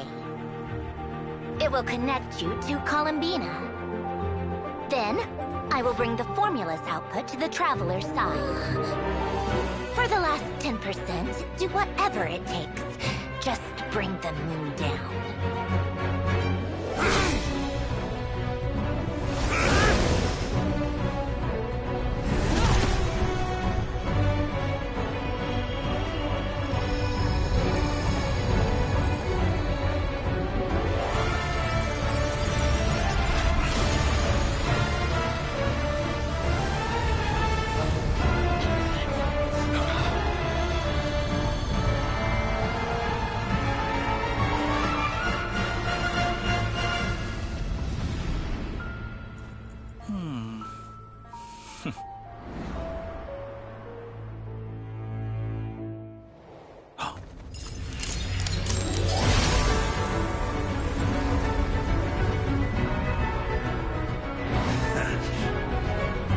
The moon will never be yours!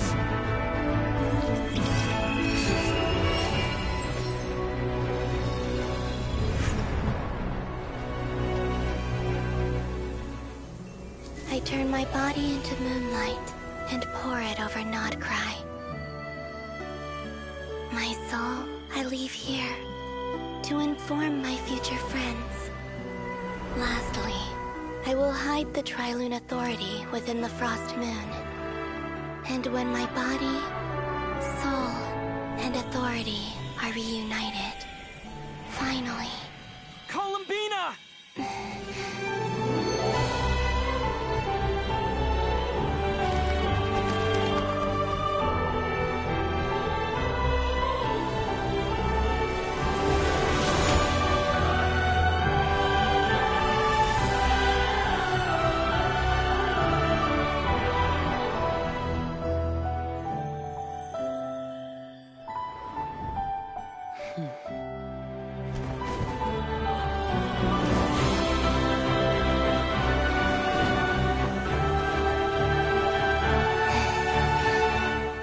It's been too long.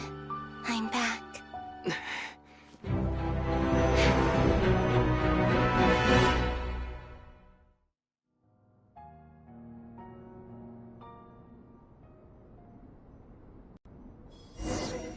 Stay focused on the battle, Traveler. What a touching reunion. Though I personally find myself repulsed by the sight of weaklings huddled together for war. Now, you're quite finished patting yourselves on the back. Show me how long you can struggle before you drown. Watch out, Columbina! He can manipulate space itself! I know. Wait for the right moment. We'll strike together.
How can you be so satisfied with your fate?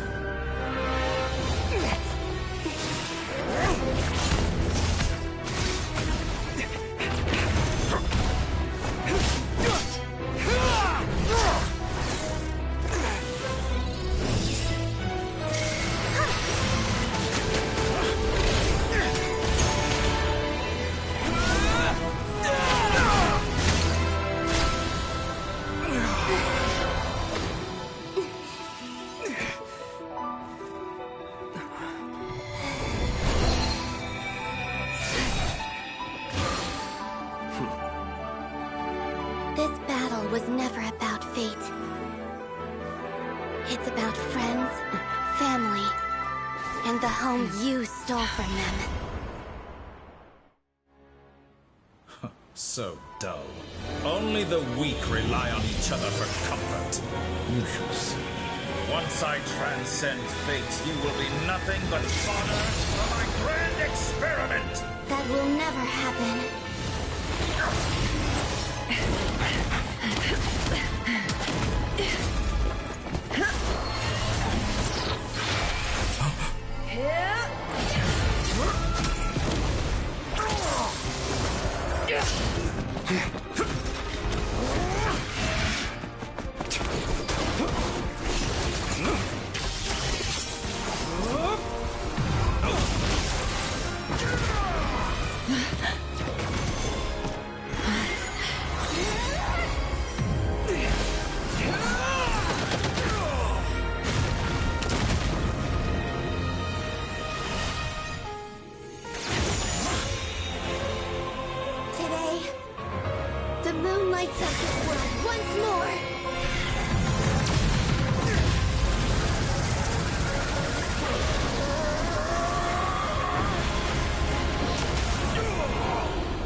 No. This world is our home.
No, you're doing it wrong. The moon looks like this now. What are you trying, children? The new moon, Mom! It looks different than before, doesn't it? Also... Can I go buy a sugar sculpture today? Please? Just one? All right. I suppose today is a special day after all. Almost like a festival. Extra, extra! Get the latest Nasha Express here! Post-disaster report! Nasha Town reborn beneath a new moon! The voyage begins today! The future looks bright thanks to the League. Want a copy? I knew things would be different. But I didn't think that would include the moon. They say a new moon goddess has been born. A new moon goddess? Who's saying that? The Frost Moon Scions? I guess so. I'm not too clued up on the details. As far as I'm concerned, the moon's still in the sky and it's business as usual. Hey, since we've come all this way, shall we grab ourselves a free meal while we're here? Are you a convert now? Or are you just here for the free lunch? Oh, come on. What does it matter? After everything we've all just been through? That smells good. All right, that's it. I'm hungry. Time to eat. Come on! We gotta get there early, or there won't be any good spots left! Shh, keep it down. This is a residential area. What if people are still sleeping?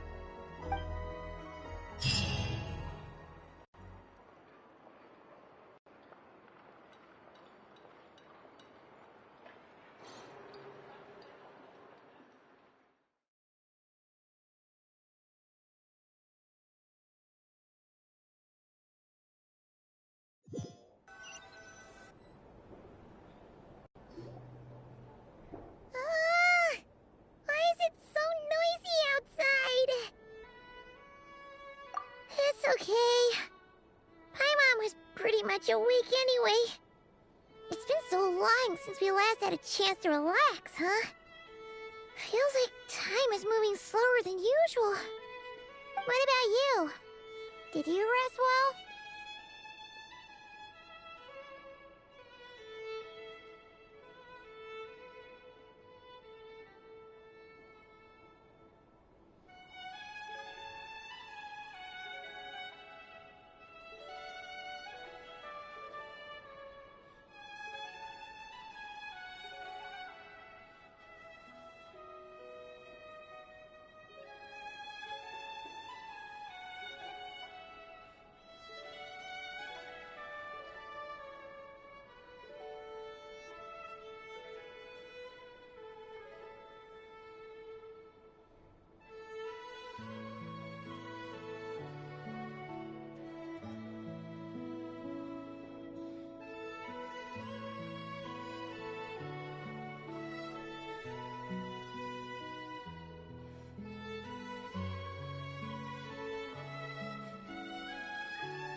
down from everything that's happened?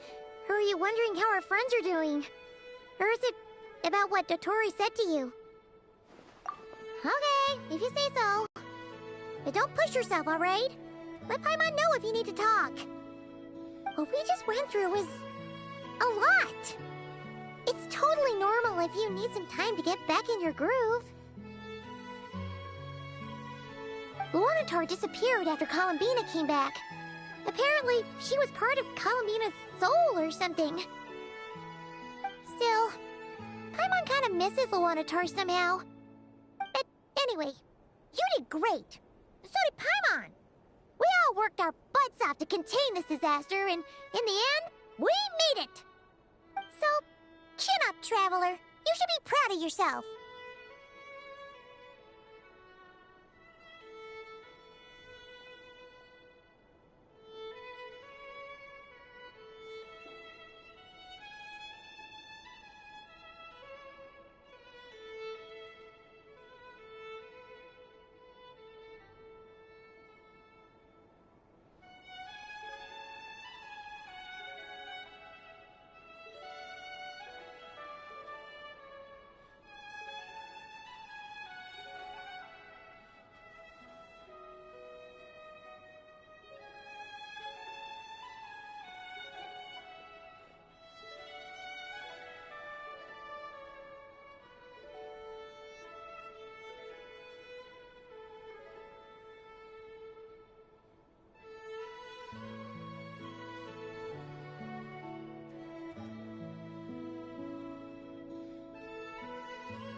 Don't poke fun. You should be glad that Paimon's growing as a person.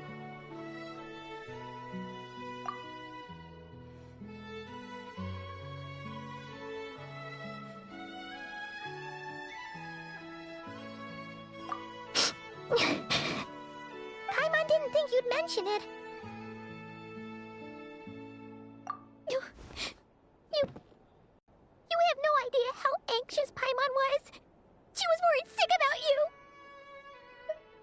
Well, if you really want to show Paimon you're sorry, you're gonna need to make it up to her. You better be ready to splash out on a lavish meal.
Traveler and Paimon. Good morning. Morning, Yehuda. Here for some breakfast? Oh, I've already eaten. Just need some water. I was mostly worried you might forget what day it was today. So, I came over to remind you. Careful there, Paimon. Too much food will make you drowsy. Don't let anyone catch you hiding at the back and nodding off during the League meeting. You should probably be saying that to Aino. She's the baby of the group, if anyone. True. You know, I'm surprised that all these competing groups are actually coming together to try to solve things together. Definitely a first for Nodcry. Well, nothing like a region-wide calamity to bring people together. After that, surely even the most self-interested people have to realize that going it alone isn't worth the risk, right? Try telling Boss Neff that. She's not exactly convinced that people are gonna get with the program. Really? But if she's so pessimistic about it, why'd she agree to be the Curatorium's representative in the League? Probably 'cause even though Unity sounds like a pretty far-fetched idea, the benefits it would bring make it worth a shot. I think things will work out, though. I swear, Nodcry feels like one big family now with everything that's happened. More than it used to, anyway. Paimon's with you on that one. And it seems like plenty of other people agree, too. Just listen to the bustling streets. All right. Everyone's been rebuilding these last 2 weeks, and the evacuees have been coming back in droves. Life's slowly returning back to normal. Which means my workload's probably gonna shoot back up. Were you about to head out? There's still some time before the ceremony begins, you know. Yeah, we were gonna take a stroll around the square and say hi to some friends first. Sounds good. See you later then.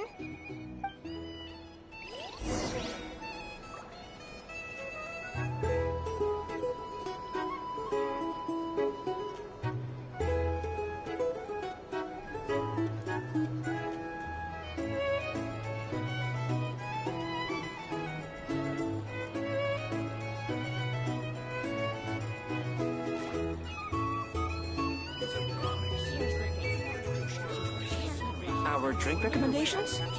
Well, for starters, I recommend you drink less.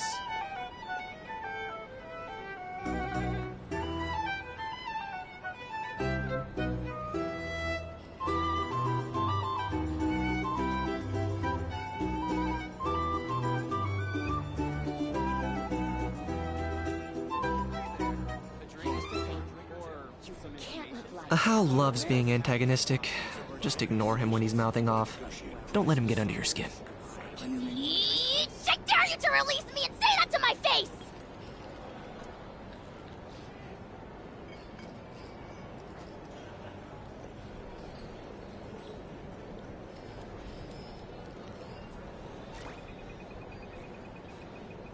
Here's the thing.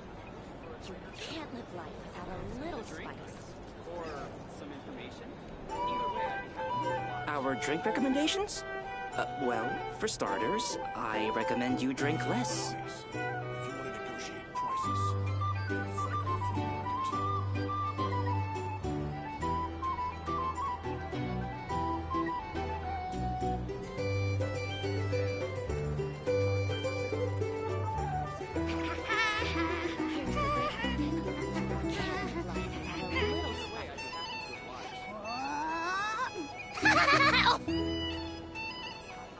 Our drink recommendations?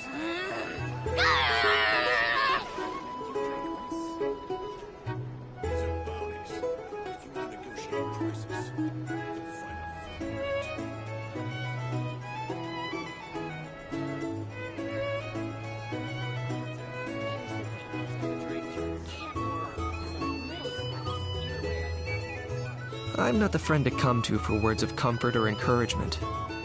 But when it comes to weighing the costs of your actions, ask away. Well, for starters, I recommend you drink less.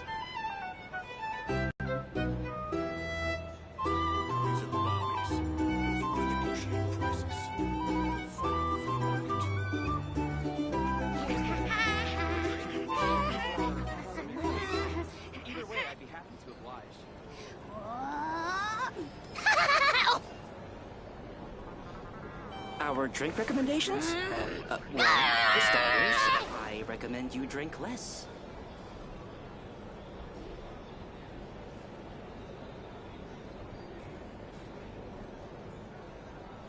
These are bounties. If you want to negotiate prices, you'll find a flea market. Here's the thing. You can't live life without a little spice. Either way, I'd be happy to oblige. Our drink recommendations? Well, for starters, I recommend you drink less.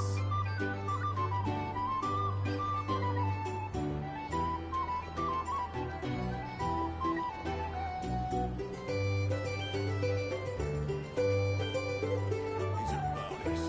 If you want to negotiate prices, you'll find a flea market.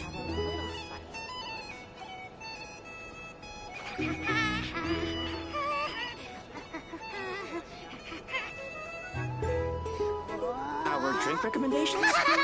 Well, for starters, I recommend you drink less.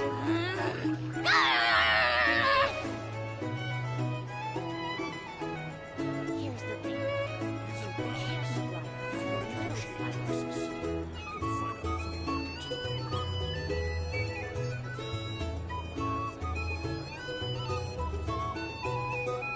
A drink?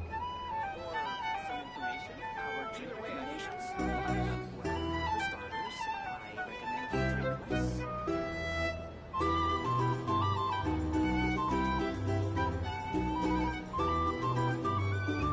Here's the thing. You can't live life without a little If you want to spice. negotiate prices, you'll find a flea market.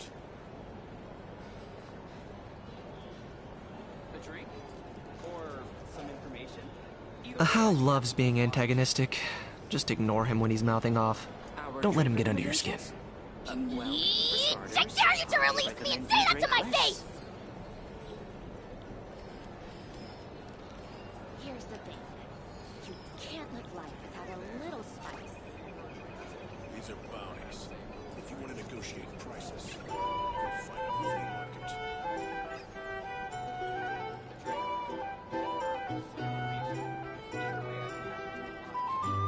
Our drink recommendations? Well, for starters, I recommend you drink less.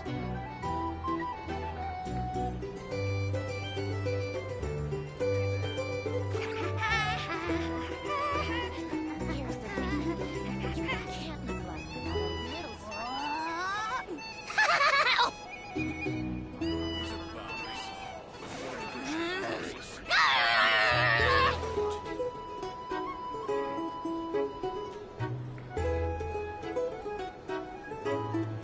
Our drink recommendations? Well, for starters, I recommend you drink less.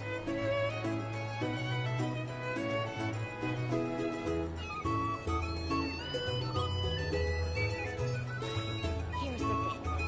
You can't live life without a little spice. these are bounties. If you want to negotiate prices, Or you'll some find a flea information? market. Either way, I'd be happy to oblige. Our drink recommendations? Well, for starters, I recommend you drink less.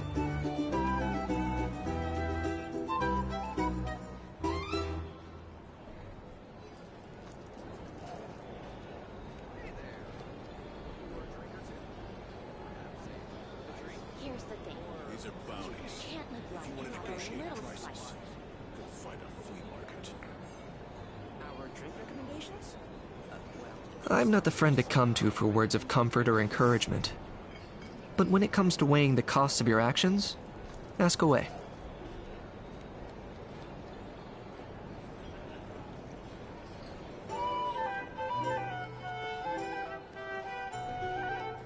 Here's the thing. You can't live life without a little spice. These are bounties. If you want to negotiate prices, you'll find a flea market. Our drink recommendations? Well, for starters, I recommend you drink less.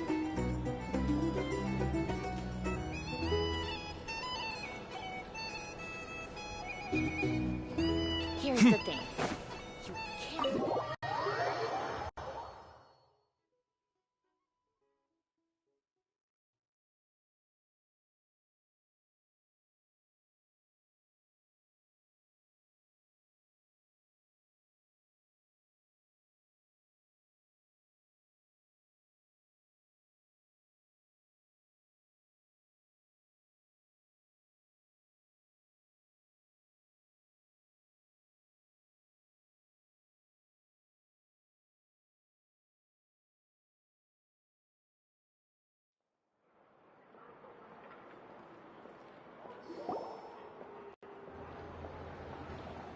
please accept today's boon.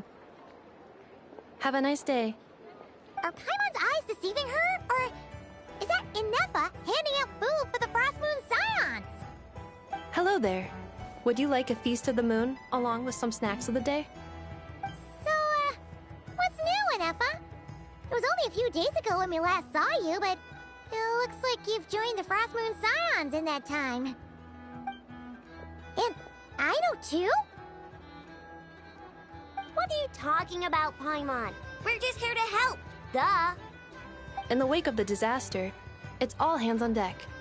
We responded to Lama's request for support. At times like these, the smallest good deed can inspire others and help them through the hard days ahead. And we're using eggs and heating tubes to make that a reality. In true Krumkake Crab Shop style!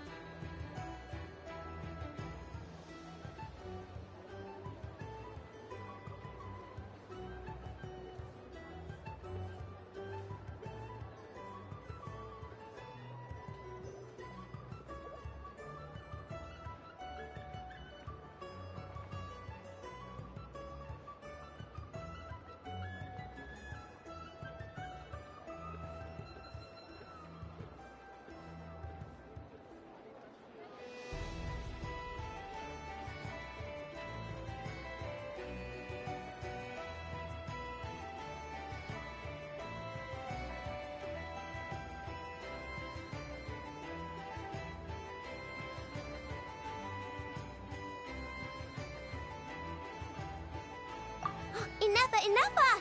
Did you hear that? The Traveler said I did good. The Traveler! That's because it's true, I know. Proposal. If you can resist eating today's dessert, I will provide you with compliments, too. No way! Well, that proposal got shot down quickly.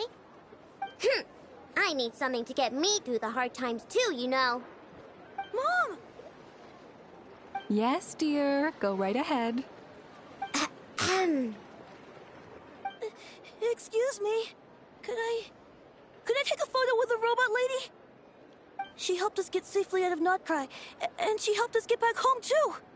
She's the best. Of course she is.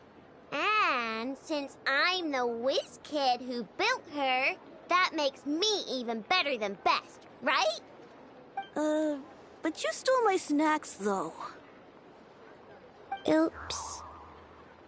Shall we move to the open space near the center? The view there is better. Thank you!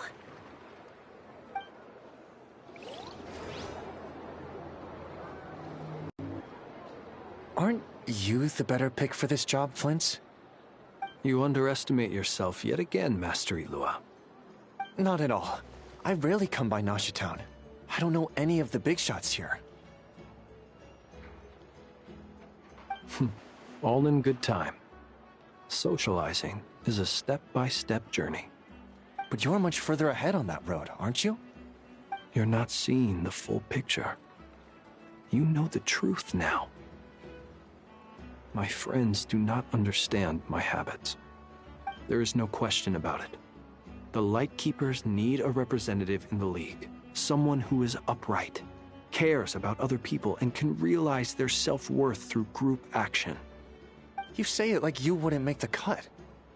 I am most flattered that you think I would. Sigh a little less, Master Ilua, and have more faith in yourself. All the Lightkeepers agree that you're a very promising young man. That is precisely why Starshin and Nikita felt safe delegating such important work to you. I'm sure we all also agree that we would sooner die of dehydration than manage to wrangle anything out of you in a discussion.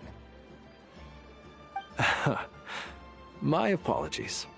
I am not in the habit of bringing water with me when I go out. Whatever. I'll take the job. By the way, who else is part of this? Oh, it's quite the who's who of Notcry. There's the Moon Chanter of the Frost Moon Scions, the boss of the Curatorium of Secrets, a representative of the Voynich Guild, and even someone from the adorable Krumkake Craft Shop. I'm sure you will find speaking with them to be a genuine pleasure. If you say so. I've never done this work before, so I'm honestly a little scared of making mistakes. But I'll do it.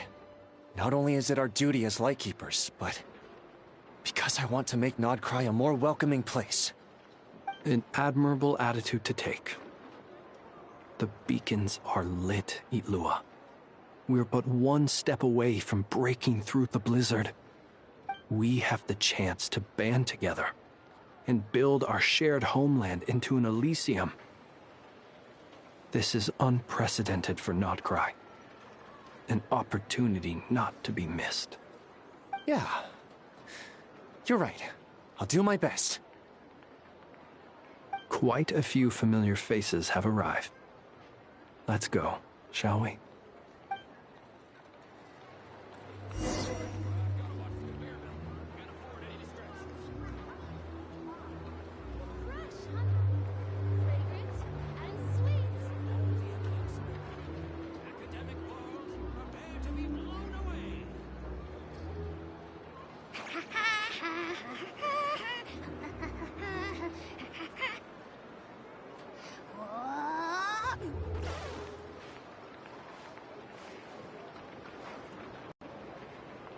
You look so cool when you fly, Miss Robot, and when you use your spear, too!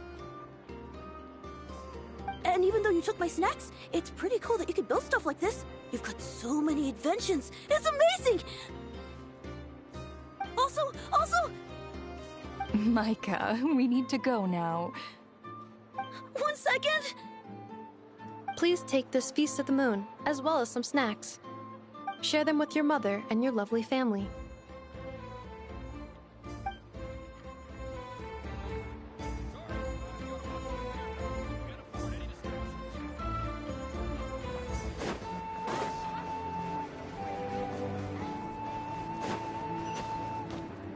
Are you running away?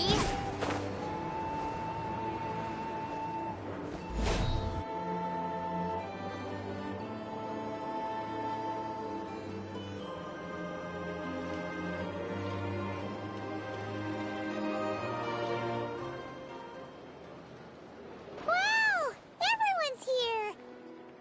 You seem well rested. I know no one's asked, but I'm sure you all want to know, so let me just say, we're doing great. Thanks. Well, great, but not perfect. Starting to lose my mind from boredom. Can't drink a drop of alcohol while I'm waiting for my wounds to heal. I'm sure you had a sneaky swig or two. Wait, how'd you find out? I'm sure you must be missing Mondstadt after all these years away, Grandmaster. Yeah, you could say that again. Every time I get news from Mondstadt, it makes me want to go back and see the place for myself. Honestly, once things are wrapped up here, I think it'll be time to head back home. Hey, looks like someone's taking the stage. Can everyone see okay? Anyone need a boost? I'll just listen from the back. It's fine. You're taking this pretty seriously, huh, Durin? Well, it's not every day that I get the chance to see how people speak in official settings. Soak it up like a sponge. I'll make sure you get a chance to practice for yourself later down the line. Actually, I know just the thing. You can debrief the Knights of Favonius for me. Mr. Varka, are you forgetting that I'm not a Knight of Favonius?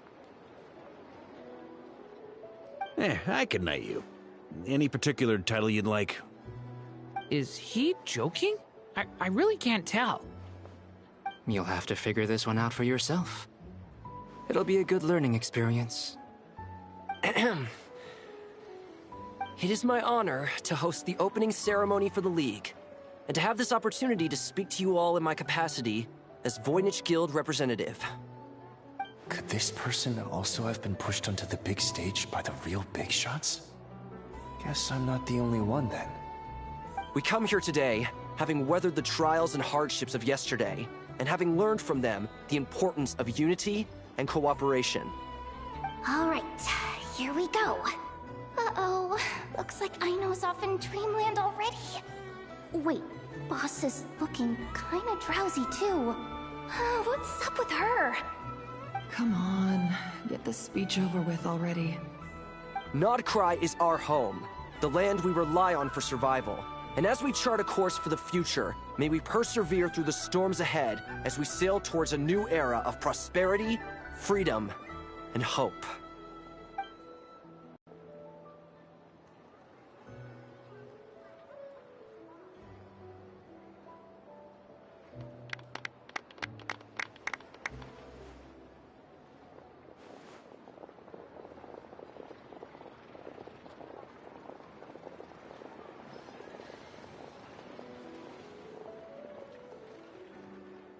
Looks like we'll have more opportunities to visit each other going forward. I'm sure you'll cope, Lady Moonchanter, given how fleet of foot you are. Unfortunately, I suspect I'll be too busy at the Curatorium to act as your host. We have a busy schedule, not to mention an international network of contacts to manage. It'll be all right. I'll just check your schedule with Yehoda well in advance. And if she's not available, I can simply ask Ashru. You... So giving my employees extra workload isn't enough for you? You're really going to drag my cat into this too? I thought you'd approve. Aren't you forever increasing your employees' workloads? That's a bold statement. Are all the Frost Moon Scions feeling more audacious now that your moon goddess has returned? Columbina's return has brought joy to all who care about her. That includes both you and me. As for the Frost Moon Scions, we are learning how to thrive independently, without relying on the moon goddess. It is up to us to make our home a more livable place. Joining the League is one of the steps we are trying towards that end. I like the word try. It's nice and non-committal. You can opt out at any time and still say you tried. You don't see a bright future for the Frost Moon Scions? Or did you mean the League? I'm just not as optimistic as you. The Frost Moon Scions should count themselves lucky that they have a leader as stubborn and enterprising as you. But Nodcry's a big place, with all kinds of people. Most of them don't enjoy answering to a leader, or even listening to reason. Well, that's where you and your methods come in. Unless the Curatorium of Secrets is only here for appearances. For now, yes. And that won't change until this venture becomes worth my while. What would make it worth your while? Getting out more than I put in. Right now, I'd barely break even, but I'll grant that it's a good start for Nodcry. Then maybe it's worth a try. All right, you can stop now. Or do I have to join the Frost Moon Scions before you'll get off my back? You'd be very welcome to join us. Hey, you two! Congrats on all your hard work! What are you chatting about?